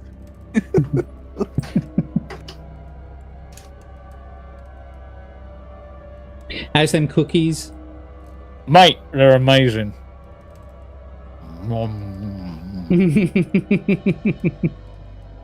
Alucard, pleasure to see ya. Good to see you in the chat. Thanks for joining us. Yes, DJ. Smoo. That was a murder. Cheese. Yes, Yanni. And Stevie. Cheesy cheese. Tombi's rations are blue waffles and dick cheese. Oh, Christ. Beef flaps. Oh no. Beef curtains. A guy who is sleepy. Good to see you, mate. Thanks for joining us in the chat. Anyway, turn to 303. So, it's that portcullis we mentioned earlier. You arrive at the end of the passage where it meets another going east, but an iron door portcullis blocks your way, and no amount of charging is going to budge it. On the wall to your right, there are 2 levers, and it seems likely that these levers have something to do with the raising of the portcullis. Do you wish to pull the right or the left lever? We're going to go for the right lever. You hear a dull rumbling noise and the ground begins to shudder. Slowly and noisily, the portcullis rises into the ceiling. You may now walk to the junction. But will you turn west or east? Ooh.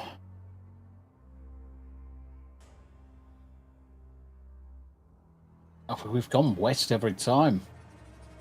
Life is peaceful there, apparently. Oh. Life is peaceful there. Let's go west. Okie dokie, 210. Shortly along the passage, you arrive at another junction where you may go either straight ahead, which is westwards, or turn northwards. The north. Go and sit the north. Let's go west again. Excellent, okay. I like me wests. Do you know what? I didn't take down the bloody last paragraph, so if you wanted to do your thing here, you backtrack, you couldn't. Anyway, the passageway continues westwards and then turns due north some way up.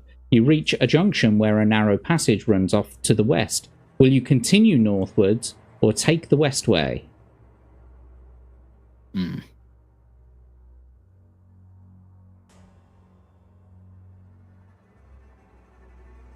Should we go west again, guys? I think we're going to have to go... Yep, west. Okay. As you walk along the corridor, you can see that the that it is getting narrower ahead. At one point, you stoop, and as you do so, a deep, resonating laugh starts up around you. Do you wish to continue? If so, turn to 281. But if you wish to turn back, turn to 10. A deep, resonating laugh. Well, you can backtrack to 225. Yeah, let's backtrack to the previous one. Okie dokie. I'm going to knock that off. That's all your lifelines used. And Tombi is in the Hall of Fame now. Because you're the first... Oh, no, are you? No, scratch that. I think someone used their 3 lifelines to... Yeah, I thought you were the first person there to use all 3 lifelines in one game. But no, unfortunately not.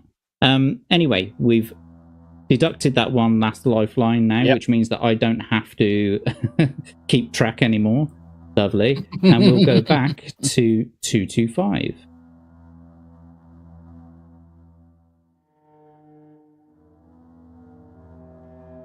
We'll be there in a second. Here it is. Nearly there, nearly there, nearly there. 225. There we go. Okay, so last time you went west, which was 63. Yep. Will you continue northwards instead? That's the one. North. Several meters up the passageway, you arrive at a junction where you may either turn west or east. Set in the rock above, on the north wall, is a small recess where you may rest and eat provisions without being seen. If you wish to take provisions here, do so.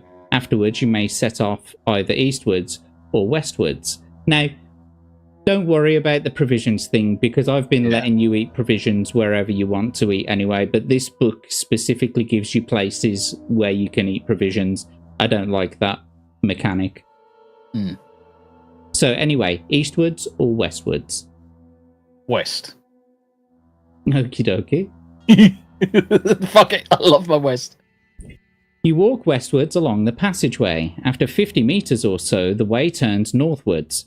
2 or 3 paces up the passage, you hear a crumbling beneath your feet and try to leap back as the ground gives way. Test your luck. If you are lucky, you manage to leap quickly backwards before the pit opens. You had better return to the junction. If you are unlucky, you are too slow and you fall over 2 meters down into a pit. So, roll 2d6 please, and you've got to get 7 or below. Nice. Snake eyes. Fuck yeah. I have reduced your score, your luck score to 6. Yep. And we will return to the junction. You reach the junction and continue eastwards. You follow the passage eastward for several meters, then it turns north. Shortly you reach another junction where you may either go straight on or you may turn right into an eastward passage that soon turns north. That was a bit of a fucking mouthful. Yeah. Anyway. So you follow the passage eastwards for several meters, then it turns to the north. Shortly, you reach another junction where you may either go straight on or you may turn right into an eastwards passage that soon turns north. Let's go. So you can either go north, 381, or you'll. Okay. The passage ends at a wooden door trimmed in iron. Various inscriptions adorn the door, but none makes any sense to you. You listen, but hear nothing. You may either open the door or return to the junction. Let's open the door.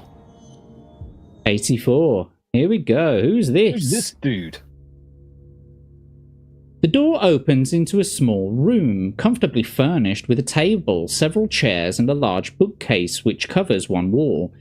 Seated at the table is an old man with a long grey beard, and squatting on the old man's shoulder is a small winged beast. This creature is no more than 6 centimeters tall, like Tombi. Yeah. It has 2 arms and legs. Its skin is a dusty grey colour. It has tiny sharp white teeth, and its wings are folded behind its back. The old man says nothing as you walk through the door, but he beckons you over to sit down at the table. He's tossing in his hand 2 small white objects. Will you sit down as he tells you, leave the room and return to the junction, or draw your sword and rush forward? I'm gonna sit down and listen to the wizened old man. Turn to As long 204. as he's not Jimmy Savile, of course. The old man does not look up from the table, but his devilish little pet eyes you suspiciously and starts chattering in a small, squeaky voice. The old man grunts and asks you whether you are game for a wager. Will you accept? You may only do so if you have at least 1 gold piece with you. If so, turn to 130. If not, you may either leave the room, turn to 280, or attack the man, turn to 377.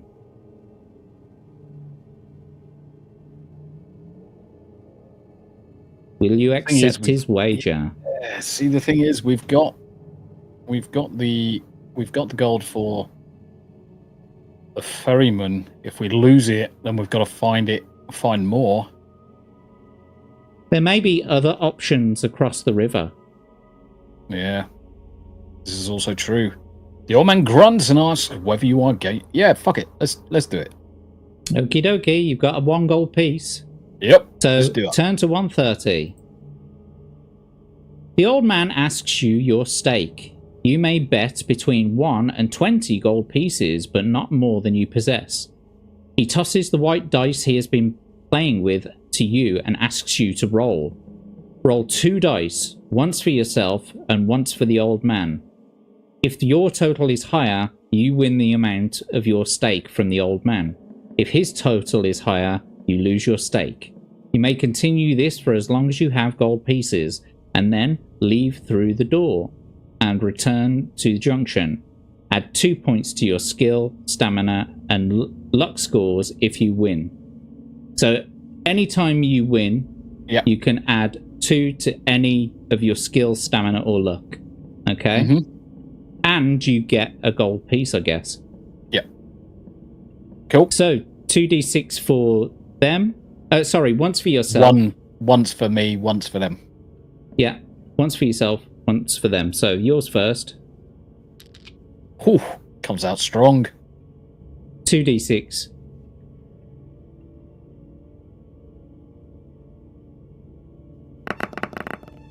Okay, that was pretty good. You've got 9. And 2 for the old dude.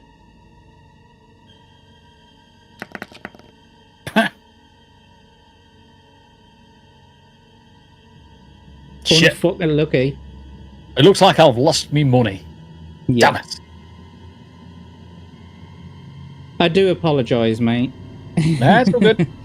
All good. But you have lost your gold. You still got a sweet piece of cheese, though, and a crescent shield. Nice. Well, unfortunately, you're out of money, so we're going to have to turn to 280. Yep, sounds good. Shit the bed on that one. You arrive back at the junction, and this time take the passageway east. The passageway runs for several paces eastward, and then turns north. Turn to 311. Aha. So what do you see here? Let's just make it a little bit bigger for you. What do you see? Stars and hands on the floor. Indeed. And a door right at the other end. Yeah. So the passageway ends in a door, at which you listen but hear nothing. Trying the handle, you find that the door opens to reveal a large square room. The room is completely bare, but the floor is covered in a mosaic of tiles. 2 shapes stand out on the floor, star-shaped tiles and hand-shaped tiles. A door on the opposite wall is the only way through. Will you walk across the room to the door? Walk across the room stepping only on stars? or walk across the room stepping only on hands. Shit. We haven't seen anything. We haven't seen anything at all at any point, which has kind of like given us any indication of which one's the safer option. Why is that fucking... There's a giant hand on the right-hand side, and it's kind of a bit sus.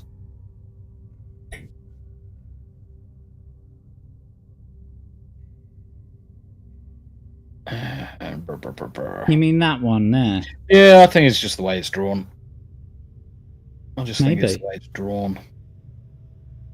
Maybe it's subliminal messaging. Yeah, it's probably one of those magic eye pictures. It looks like it, doesn't it? Yeah, let's go. Let's go for stars.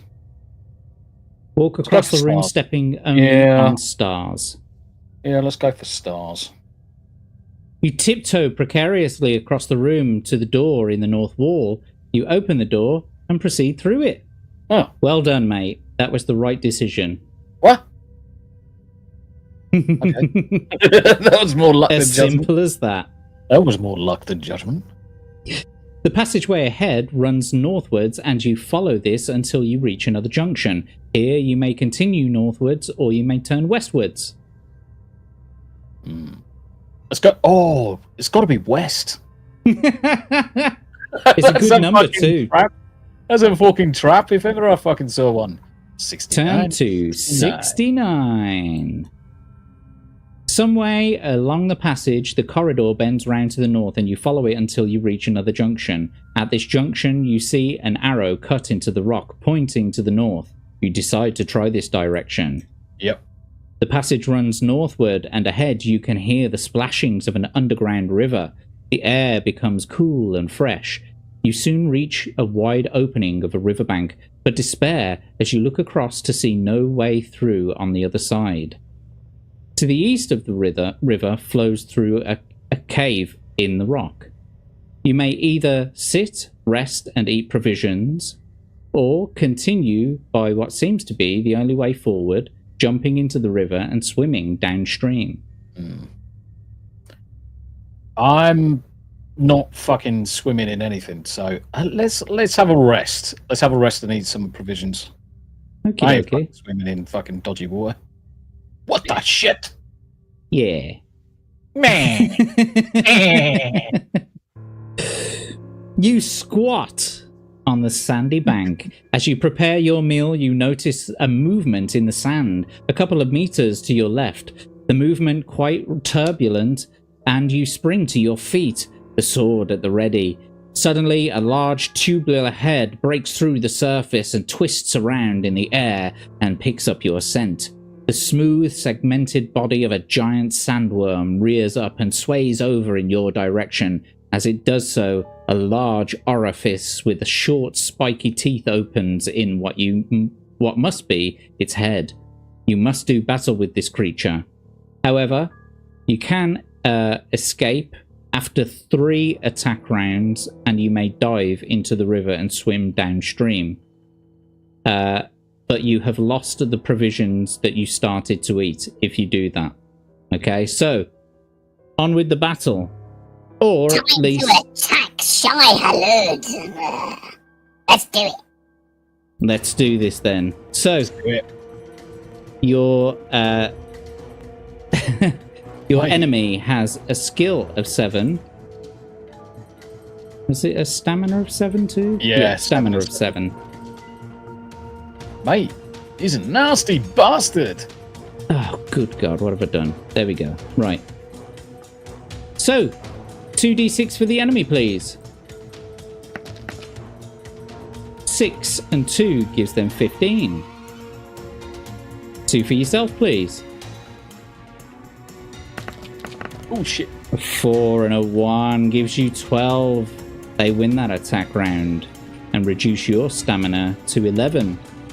You can try your luck if you like. No, we're gonna carry on with the attack. 2d6. 5 and 2 gives them 15. Sorry, 14. And 2 for yourself. Fuck yeah. 5 and 5 gives you 17, which means you win that attack round. We'll reduce their stamina to 7. Reduce their stamina to 5. Would you like to test your luck? Nope. We'll carry on attack. Press on. 2d6. 2 and a 5 again. Gives them 14 again. 2 for yourself, please. This ain't gonna be kind. Oh, 6 and 2 gives you 15. You win that attack round. And we reduce their stamina to 3. Test your luck or carry on? we're gonna carry on. 2d6, please. 5 and a 2 again gives them 14 again. And 2 for yourself, please. A 5 and a 4 gives you 16. You've won the attack round again. You're smashing this thing to the ground, aren't you? Yeah, its fucking tits are gonna explode in a minute. Well, their stamina is down to 1. If you test your luck right now, and you're lucky, you'll defeat the enemy. Otherwise, just try for the next attack round. We'll go for a next attack. 2d6. 1 and 5 gives them 13. And then 2 for yourself, please. Let's see if you do it. Fucking A 5 and a 4. Ooh. You've done it, mate. 5 and a 4 gives you 16. You've won the attack round. You've beat the sandworm monster. You've shoved that sword right down its big orifice with its sharp, spiky teeth. And I forgot to put the background music back on. There we go. There it is. Atmospherics. That's what we need. Anyway, you did it. Well done. Yep. If you win, turn to 44. Panting after the struggle, you sit down to collect yourself and finish the provisions you started. Eventually, you pack your bag and wade into the stream. Do you actually want to eat any provisions right now? Yes. Okay. So let's go down to 6 meals. And that'll bring you back up to 15 again. Nice. Yeah. Nice. Nice.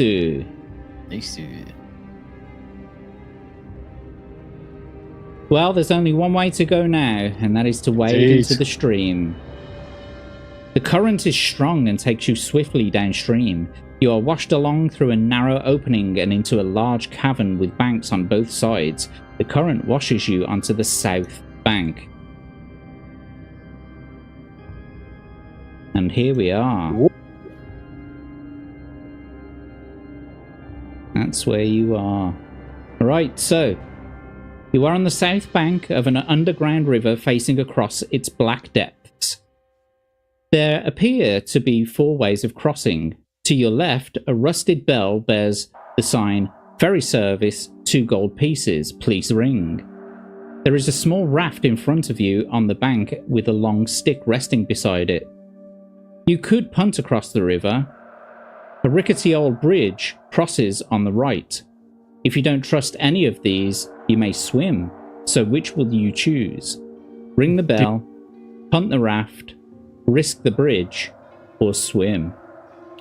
So one of the things that we learned early on is to basically don't take the piss out of the ferryman. So let's ring the bell and let's have a discussion with him. Whilst we haven't got the 2 gold pieces, there might be a way of bartering, which is one of the things that was mentioned in the village. So let's number 3. Because he is the Kwisatz Haderach. Yep. Right, so you want to ring the bell. Ring the bell. The bell gives a dull clang, and after a few moments you see a withered old man climb into a small rowing boat moored on the north bank. He rows slowly across to you, moors the boat, and limps towards you. He asks you for 3 gold pieces. When you protest at the price, he mumbles some flimsy excuse about inflation. sounds modern. sounds real life, doesn't it? Yeah. He begins to get angry at your protestations. Do you pay him the 3 gold pieces or threaten him? Well, you don't have 3 gold pieces. We haven't got 3. So you're going to have to threaten the poor old bastard. Yeah. He doesn't take at all kindly to your threats. As you argue and his anger builds, you notice a transformation taking place. He begins to straighten up and grows physically stronger in front of your very eyes. His face and arms grow hairy. His teeth become sharp and pointed. You must make a quick decision. Will you offer him 5 gold pieces to calm him down? Deduct this from your gold. Or prepare to attack him? Well, We ain't got it. It's going to be attack mode. You've got one choice. Yeah. 188. Holy It's shit. a were rat.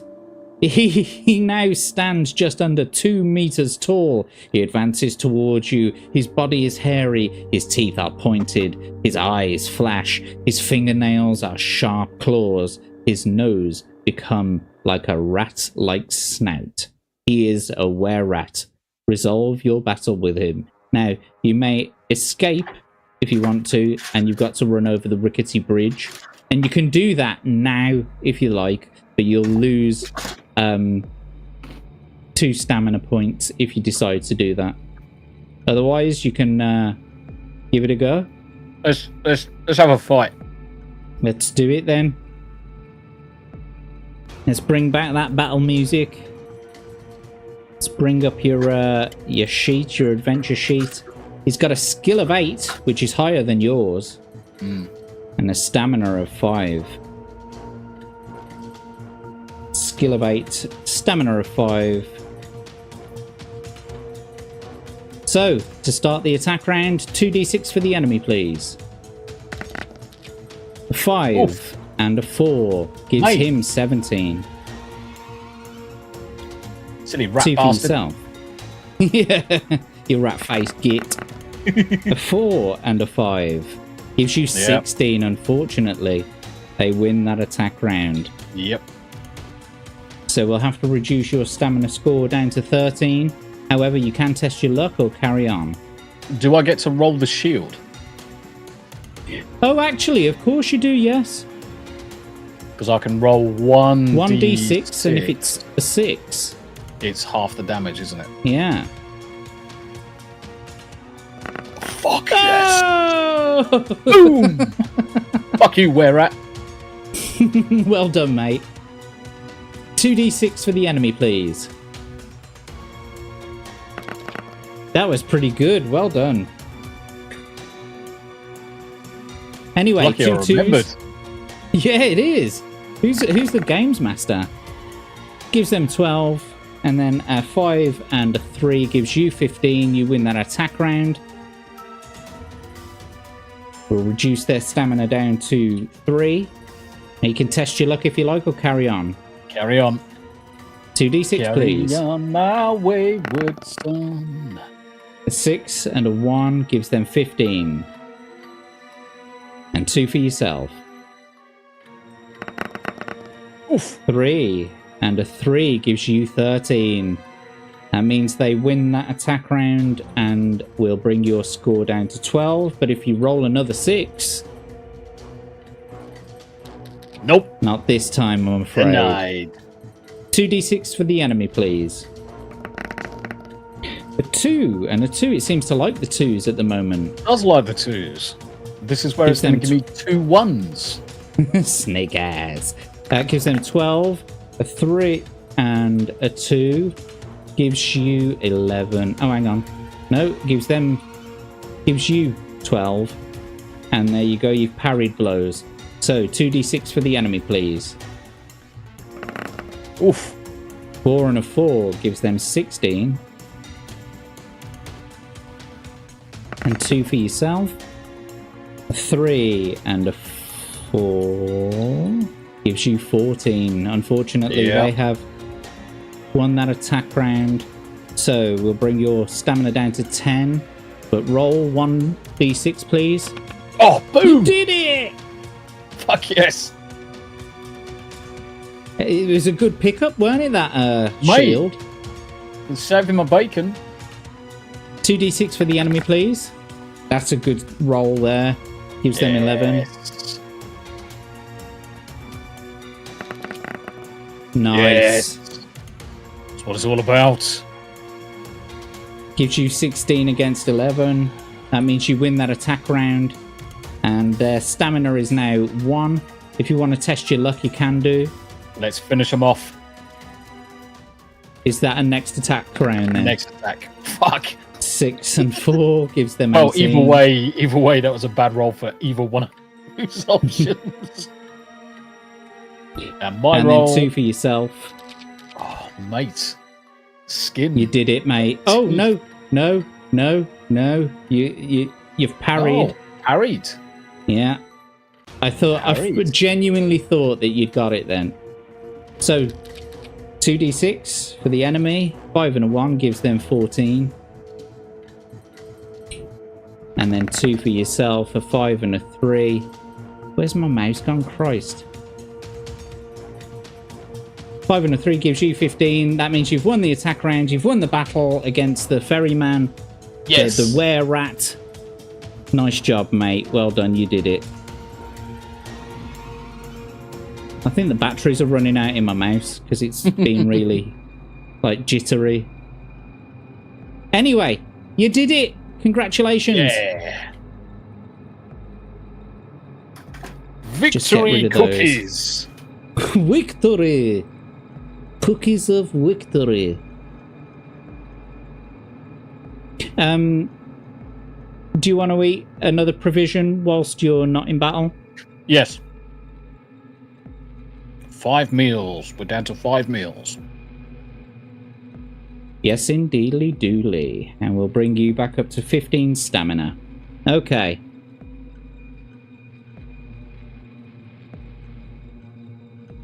On with the story. Let's just take a look at the chat quickly, see what you're saying. Woohoo! Yep. Feed it some cheese. Not yet. Not yet. Did I see Atom Grey? Yes. Atom, welcome to the stream. Good to see you. Bathing. I haven't seen that in a long while. Hey, my shield's like shields of steel. Everyone wanted you to get rid of that cheese.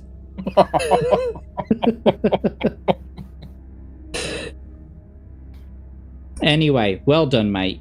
You did it. I'm very proud of you. You have such determination. I've got a feeling I'm going to have to change my battery in my mouse.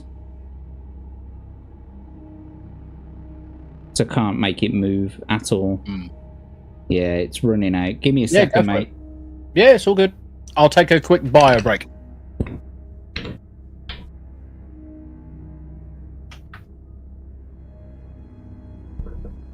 Luckily, I keep them on hand.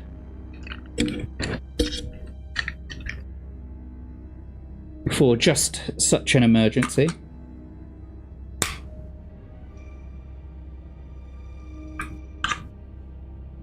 There we are, look. Back to normal. He says. Did I just put, look, did I just put a freaking even worse one in? Okay, anyway. You there, Tom? No, he's not there. Okay. He's done a runner.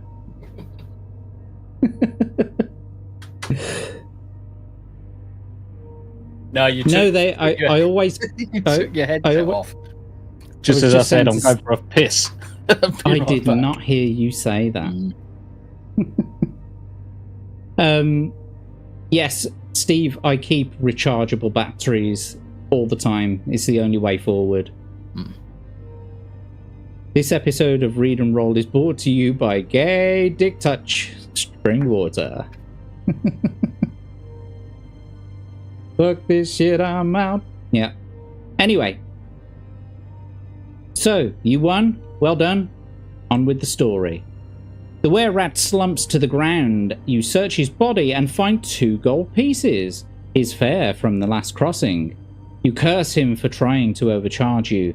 Add the 2 gold pieces to your gold and row yourself across the river. Add 2 luck points. As you moor the boat on the north bank, you look back at the body. It has vanished. Ooh. You could Ominous. face him again. So, 2 luck points. Nice. Bring you back up to 8. And you got 2 gold back. Happy days. Job's a good un. There we are, look. Right, let's crack on. Turn to 7. God damn it. Okay, you are on the north bank of the fast-flowing river in a large underground cavern. Turn to 214. Okay. Facing northwards, the rock face is smooth and glistening with moisture. Moss of many different hues grows on the surface. There is an eerie silence punctuated only by the splashings of the river as it flows behind you. You have 3 options. A passage runs off to the northwest. If you take this route, turn to 271. A large timber door is directly in front of you in the middle of the rock face. If you open the door, turn to 104. Another passage runs along the river eastwards. To follow this along the riverbank, turn to 99.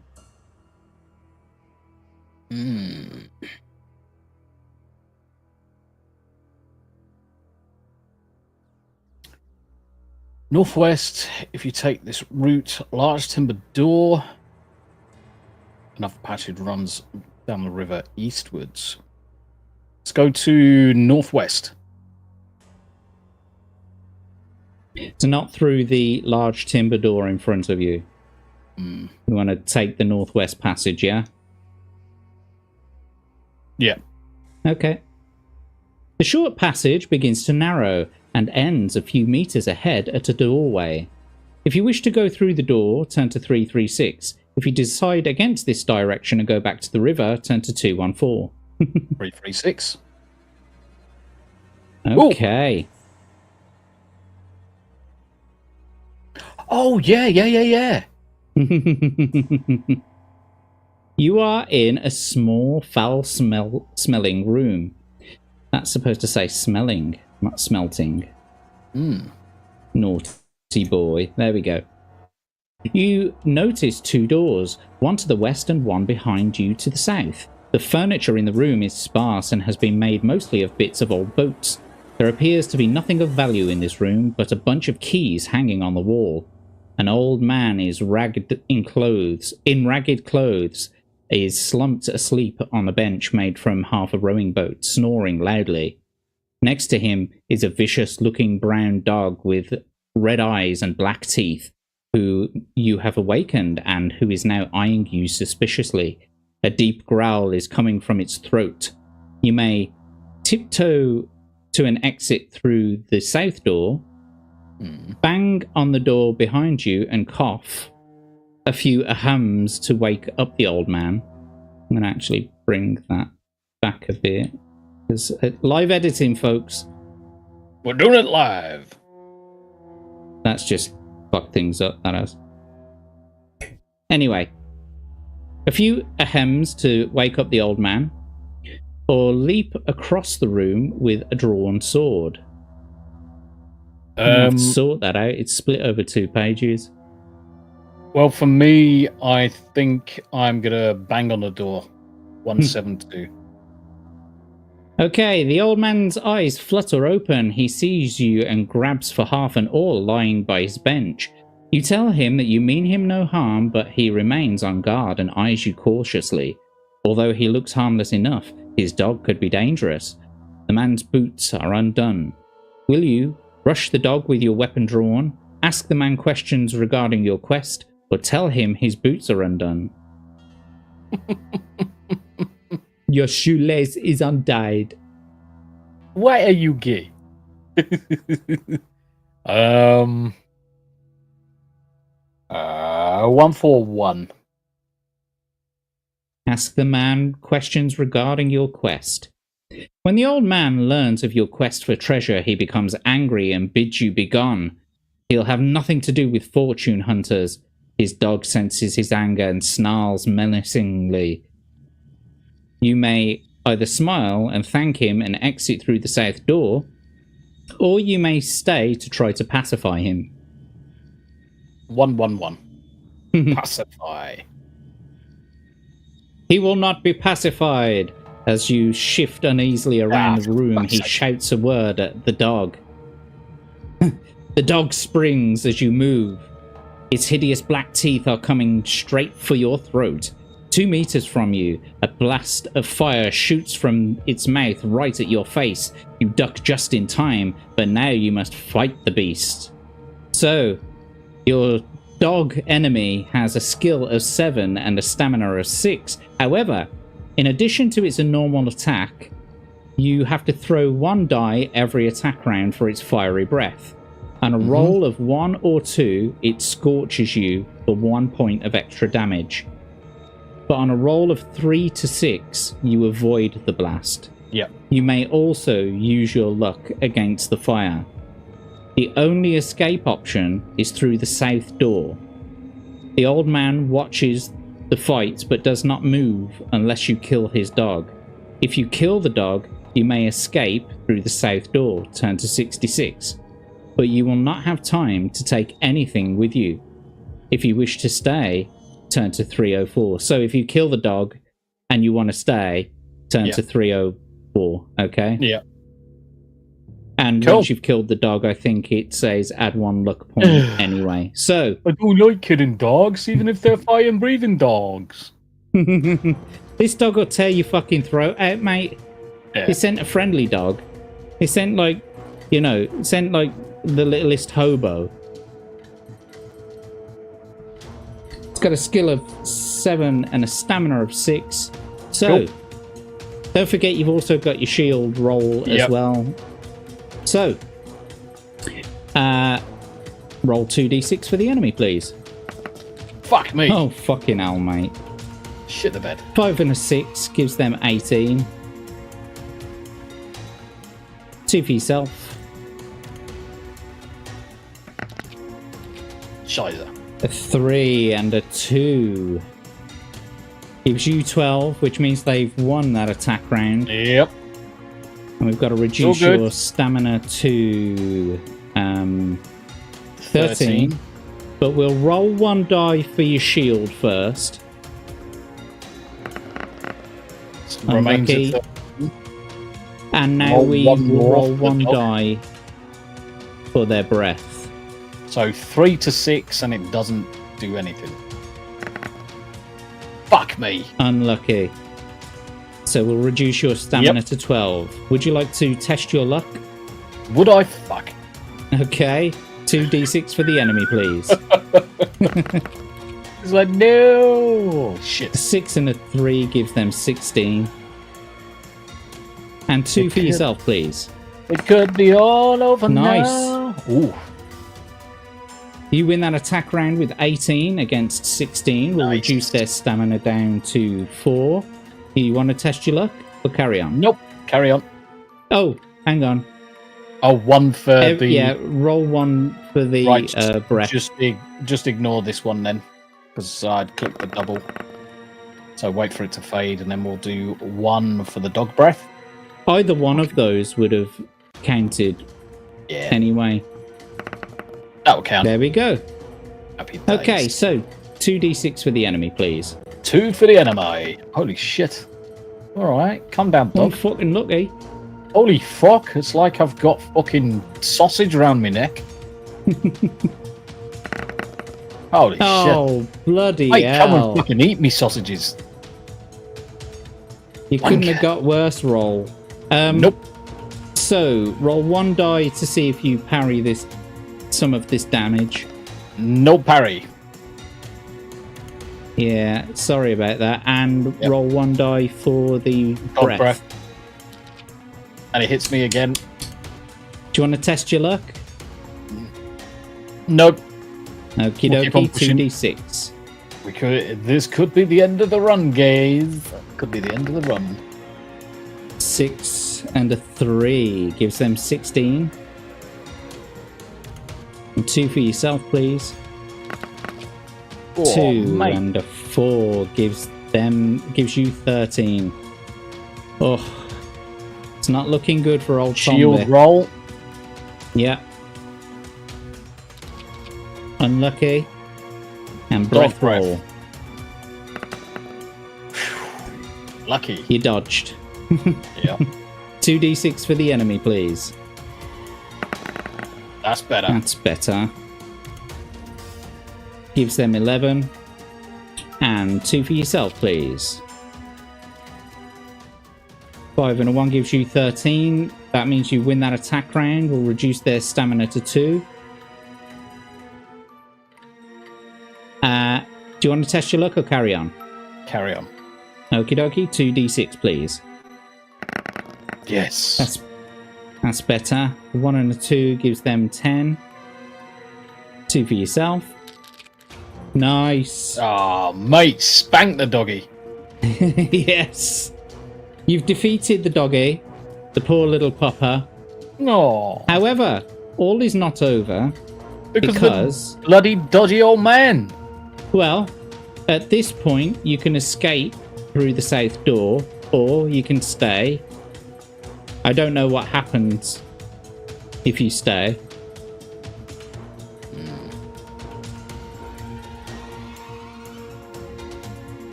So we're gonna stay. Okay. I'm adding He's got one... a key, Ah, because he's got the key to the boathouse or fucking something. I that's made a what note you're of it earlier. supposing. Boathouse, keys, man, dog. There you go. So I've added 1 point to your luck. And now we will turn to 304. Oh, shit. The old Holy man fuck. is furious at your killing his dog. His eyes turn white with anger. Slowly, he rises from his seat, and as he stands, he appears to gain in size and stature. He is changing in front of your eyes. He sprouts hair on his face and forearms. His nose lengthens and becomes dog-like. His teeth are pointed. He is a werewolf, and he advances towards you. You can only escape through the door behind you to the south. Otherwise, you must fight. So, do you want to fight him, or do you want to fuck yeah. escape? Nah, Okay. we go big or go home. This is Here where we he's go, going to then. fucking end up biting me, and I'm going to end up with lycanthropy. Wankers. Jack's just well- giggling. Well, lycanthropy is actually a curse you can Yeah. get in Vault of the Vampire. Nice. So, your enemy has a skill of 8 and a stamina of 8, and I would like you now to roll 2d6 for them. Nice. Whoa. Gives them 11. 2 for yourself. Nice. 6 and a 4 gives you 17. You win that attack round. Do you want to test your luck? Nope. Okie dokie. 2d6 for the enemy, please. Oh. Gives them 19. 2 for yourself. I'll take your first one, which was 6 and 6. The highest score you can possibly get, which you should be thankful for because you've parried blows. Okay, 2d6 for the enemy, please. That was close. 3 and a 1 gives them 12.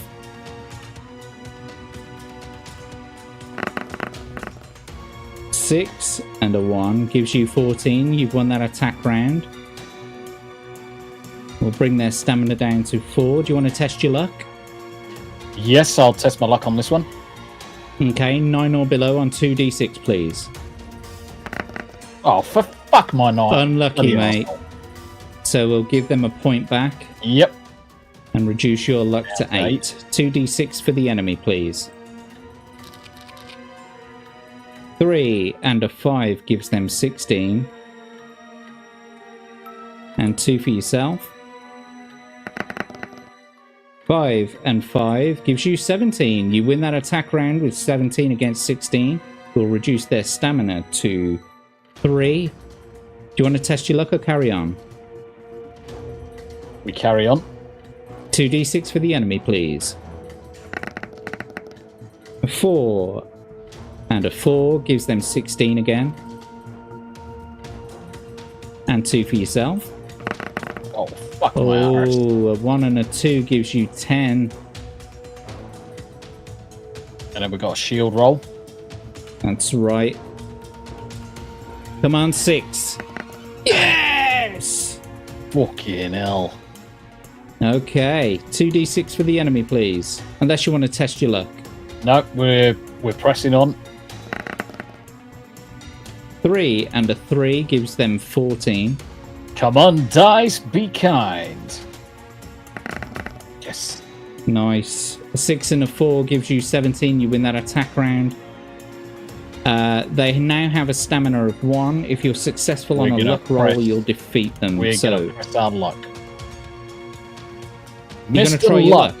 Yes, sir. 8 or below on 2d6, please. Fucking hell. He's back up to 2. Yeah.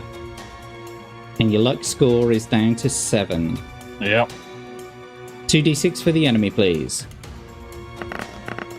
That's what 2 we like. and a 2 gives them 12. Anything bar a snake eyes or a 3, chat. We need the luck. Give me the luck, chat. Give me the luck. There it is. 1 and a 5 gives you 13. You win that attack round. You've won the battle against the bastard. That's it. Well done, Tombi. Mate, You I'm just did going it through and just again. killing the entire fucking dungeon. Fuck it. Let's just kill everybody. Fuck it. Why not? Well done, mate. You did it again. By the skin of your teeth. Yep. That's what it's all about. Right. You used a lot of luck in that round and Mate. didn't have so many lucky rolls. Yeah. Would you like to eat any provisions? I would love to. That's two provisions.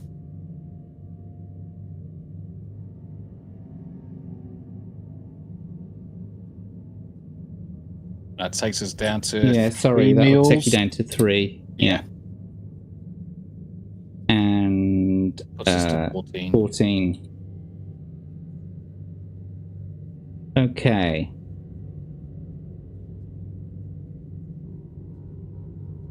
But anyway, you won.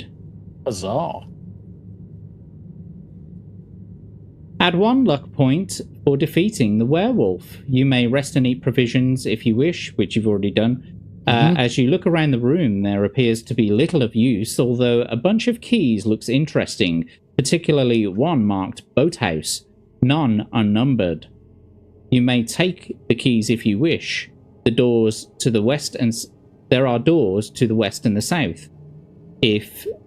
Why is that one not being bookmarked? I'm going to have to live edit. Sorry, got to put a hyperlink in for that You're one. all good.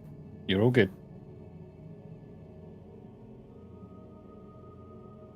I hope that's the right destination.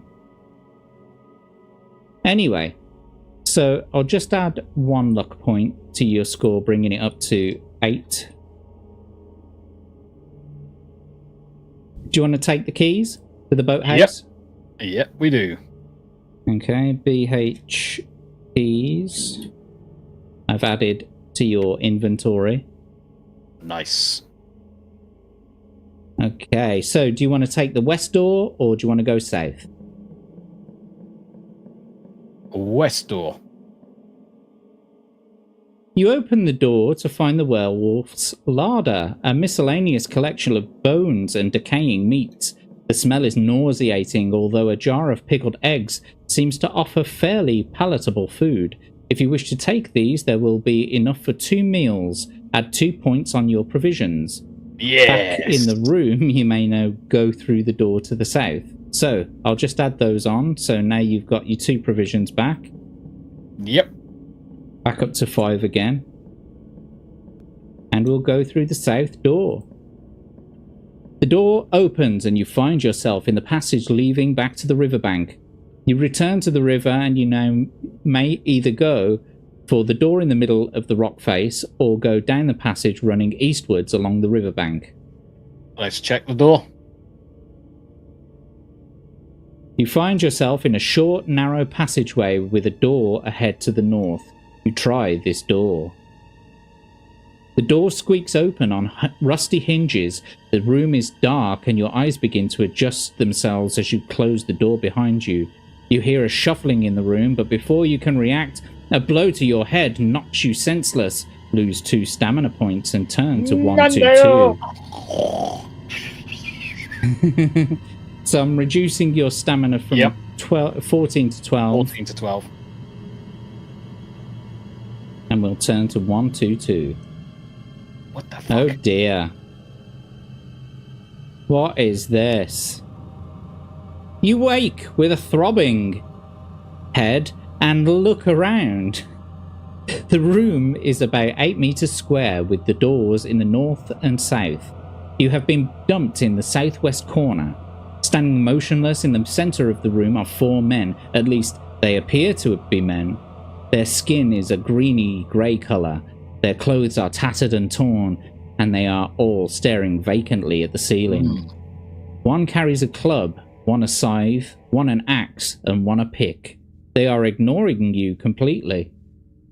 Around the room are various peasant-style weapons, pitchforks, axe handles, pointed sticks, etc. 1 or 2 shields and several barrels. In the northeast corner is a human corpse with a sword in one hand and a shield in the other. You move your hand up to your head to feel for signs of blood, and you are relieved to find that you are not bleeding. But as your hand moves, the strange creatures in the center of the room turn their eyes down towards you. Do you try to talk to them, jump to your feet and charge them with your sword, or scramble for an exit through the south door? We're getting the fuck out of here. Run away! Scramble for the exit, Let's get the fuck out. Your head hurts and you feel dizzy as you rise to your feet. The 4 men stir into action and move towards you in single file with their weapons ready. You grope your way to the wall for the south door, but it will be tough. Touch and go whether you make it. Your foot slips on a loose pebble and you fall to the ground. Before you can regain your footing, the creatures are upon you. Oh, Christ. Fucking hell. 282. The 4 creatures shuffling towards you are mindless zombies. Their vacant eyes suggest that their actions are controlled by a will which is not their own. You are still too dizzy to think properly, but you must act quickly. The first zombie reaches you and prepares to swing his club. You must fight him. Okay, if you defeat that zombie, add 2 luck points to your score and face the other 3. Fight each in turn. Wow. Holy shit. So, mate, let's do this. Bloody Democratic voters. Find them everywhere. Wankers. Right. Sorry, I'm just looking at the scores. No, so, you go for it, mate. 7 and 6 are the first zombies thingamabob. So, 2d6 for the enemy, please. 7 and 6, all the dicks. 6 and a 1 gives them 14. 2 for yourself, please. Oh, fuck my life. 2 and a 3 gives you 12. They win that attack round. To bring your stamina score down to 10. Yep. Shield score. Shield roll. You did it. Nice. Mate, do you want to test your luck? No. Okay. 2d6, please. Oh. It's alright. 4 and a 2. Yep. Gives them 13. 2 for yourself. Fucking A 1 hell. and a 3 gives you 11. You lose that attack round and we will reduce your stamina to 9. But do your shield roll. Unlucky you didn't parry that time. Would you like to test your luck or carry on? test our luck. Okay, 8 or below on 2d6, please. There we go. You did it. Perfect. So we'll bring your stamina back up to 10 and bring your luck down to 7. Okay, 2d6 for the enemy, please. A 1 and a 6 gives them 14. And 2 for yourself, please. A 2 and a 1. I think gives the you fucking 10. karmic dice are after me now. Yeah. RNGesus is not shining brightly upon you now. Nope. However, shield roll, Shield roll. please.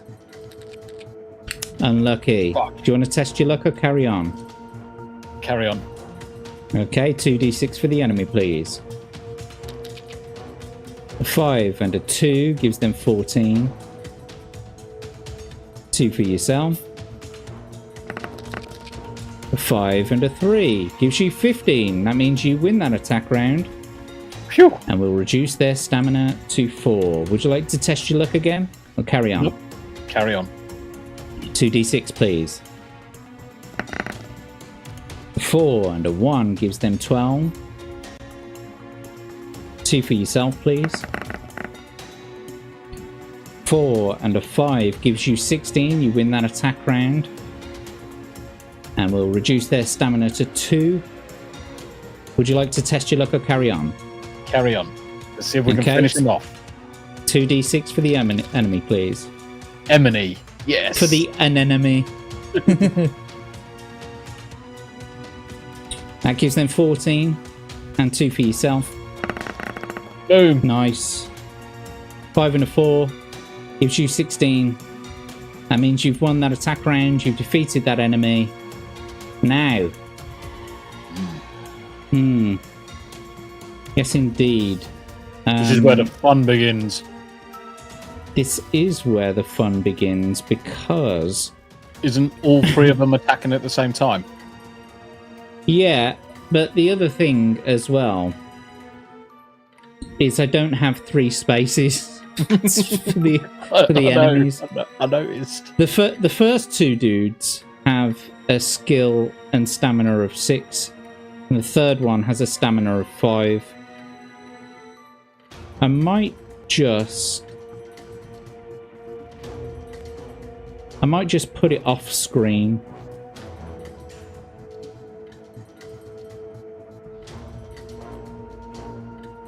It might have to go just off screen. Yeah. Let me think about this.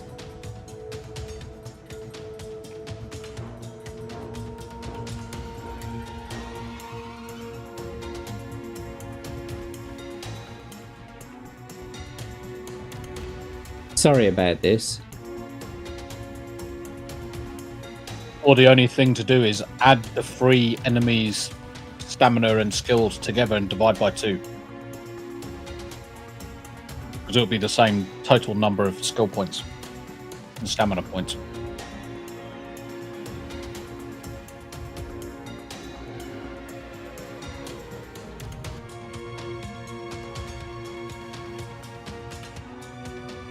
I do apologise, I'm just I'm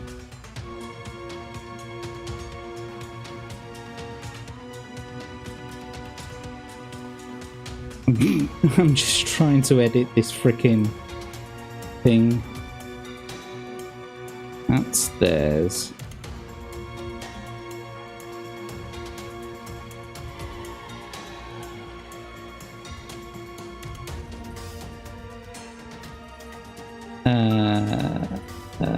Shit. No. Okay. What we're gonna do...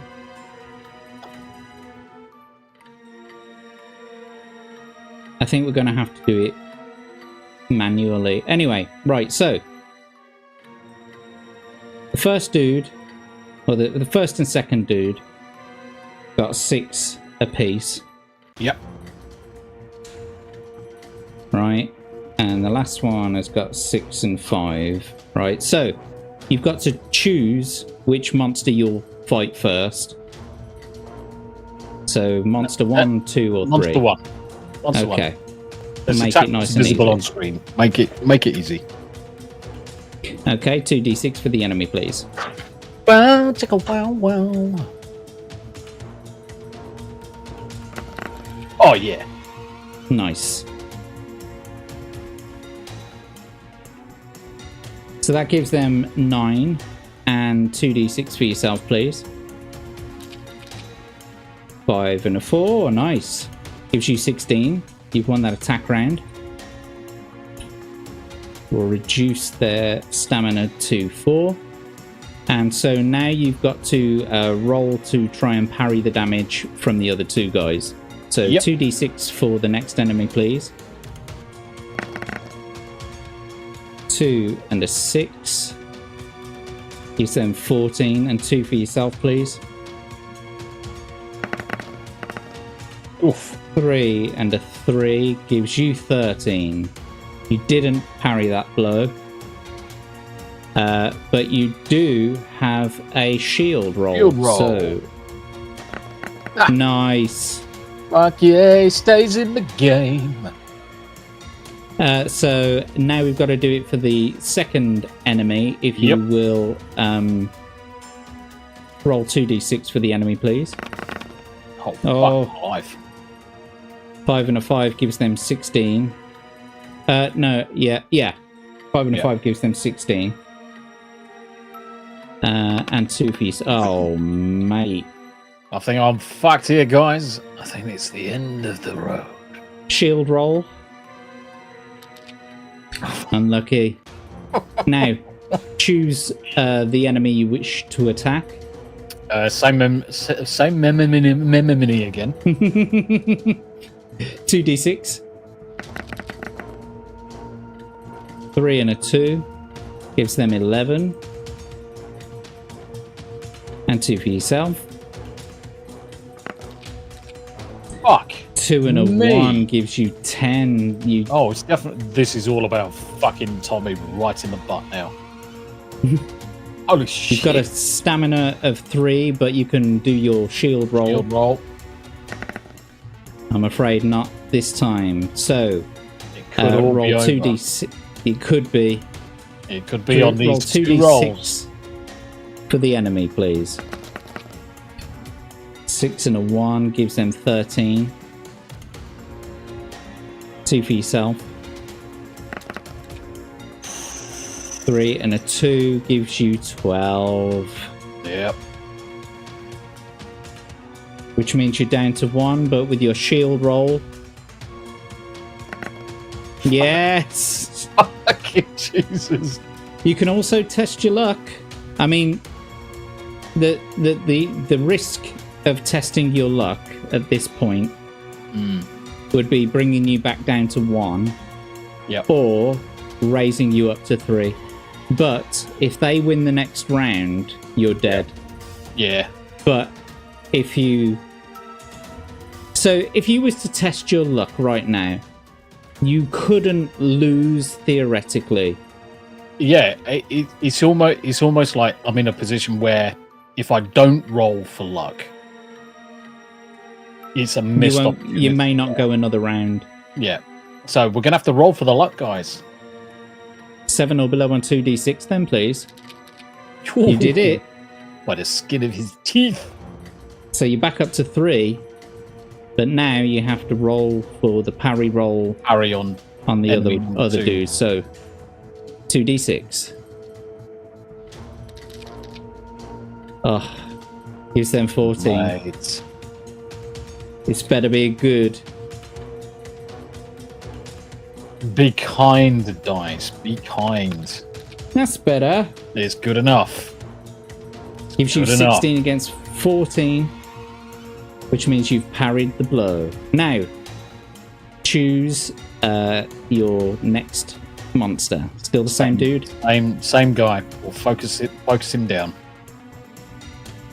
2d6. Oh, fuck. Fuck off.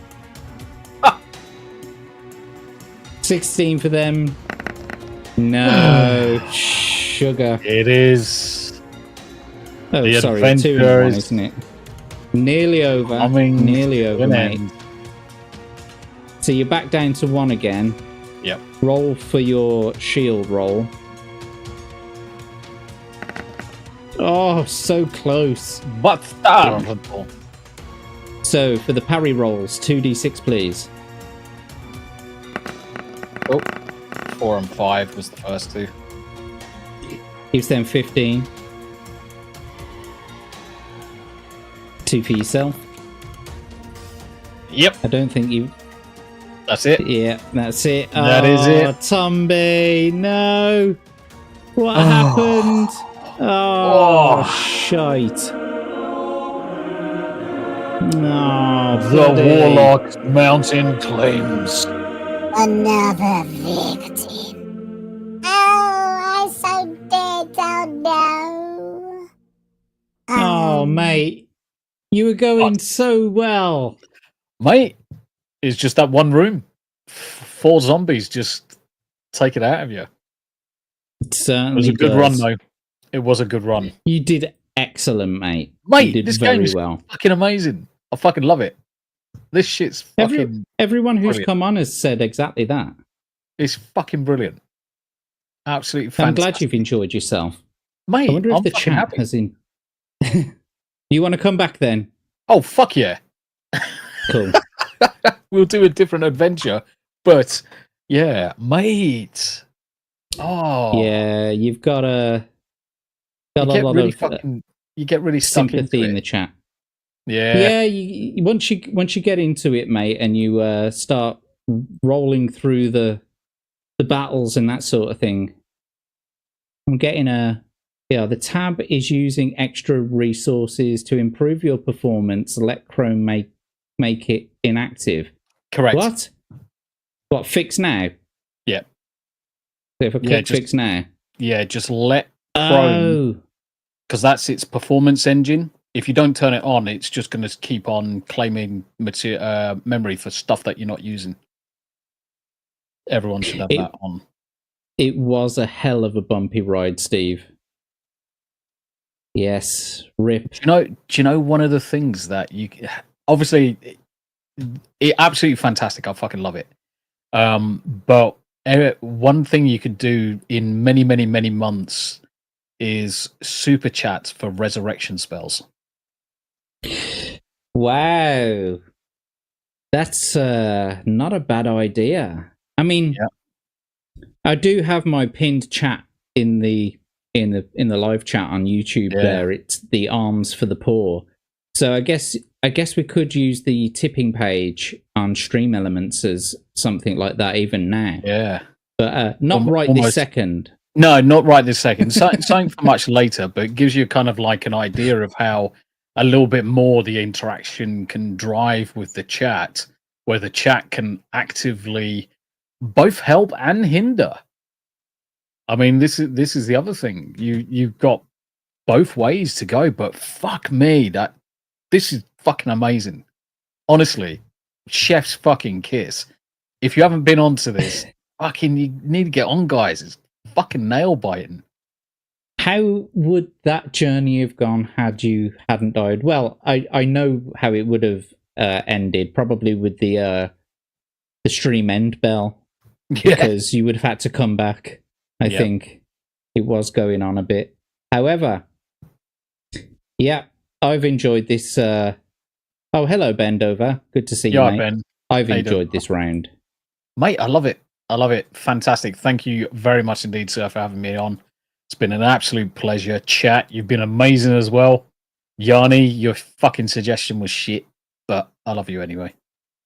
Well, Eclectic, it is a choose your own adventure. Yeah. And that I didn't realize there was a choose your own adventure with less layers. Yeah. But I've always liked these Steve Jackson, Ian Livingstone books, the fighting fantasy series. I've always really enjoyed these. No, Crimson couldn't catch a break, mate. No. £500 for God mode.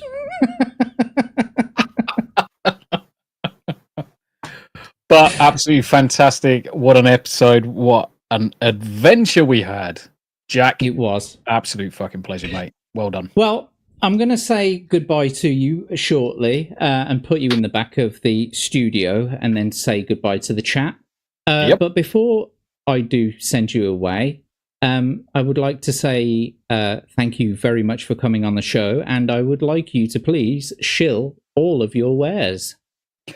Right. What day is it today? It's Friday. Now so it's later Friday. Later on today, you'll see some more video guides coming out from Tombi. That's for today. Tomorrow is Saturday, so we've got Anime After Dark, where we're watching a full-length anime film. Hanayama knows the name of it. I can't remember. It's too late in the day. Going to be Sword of the something, isn't it? Sword of the Master or something. We're going to be doing some gaming over the weekend. Sunday, 1300 GMT, which I think is 8 o'clock in the morning Eastern Standard Time. I'm going to be building a gaming PC with the sun. We're going to be streaming it from start to finish. So all the way from build, all the way through to installing the actual applications and software. So don't miss that. That will replace the Sunday Spotlight for this week. And then following that up, there won't be Final Fantasy 14 because Mirden's away. But myself and Smooth will probably be playing some Spice Marines. So make sure you join us for that. As always, you'll find me on YouTube, Rumble, Kick, Twitter, and Twitch. Streaming on all platforms pretty much every day. You're more than welcome to jump into chat at any point in time. And I'd love to see you. And that is it from me. Thank you very much indeed. Chat, you've been amazing. Well, Tombi, you've been a great guest. You've been a fantastic adventurer. You, stuck it hard, and you had some great, roles there, and some not so good roles. But thank you for coming on. And until the next time we see you, take care, buddy. I'll see you soon. Ciao for now, guys. Ciao for now.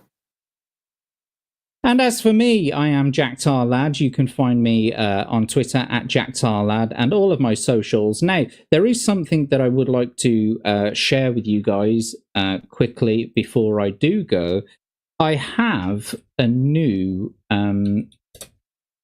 YouTube channel and a new Rumble channel.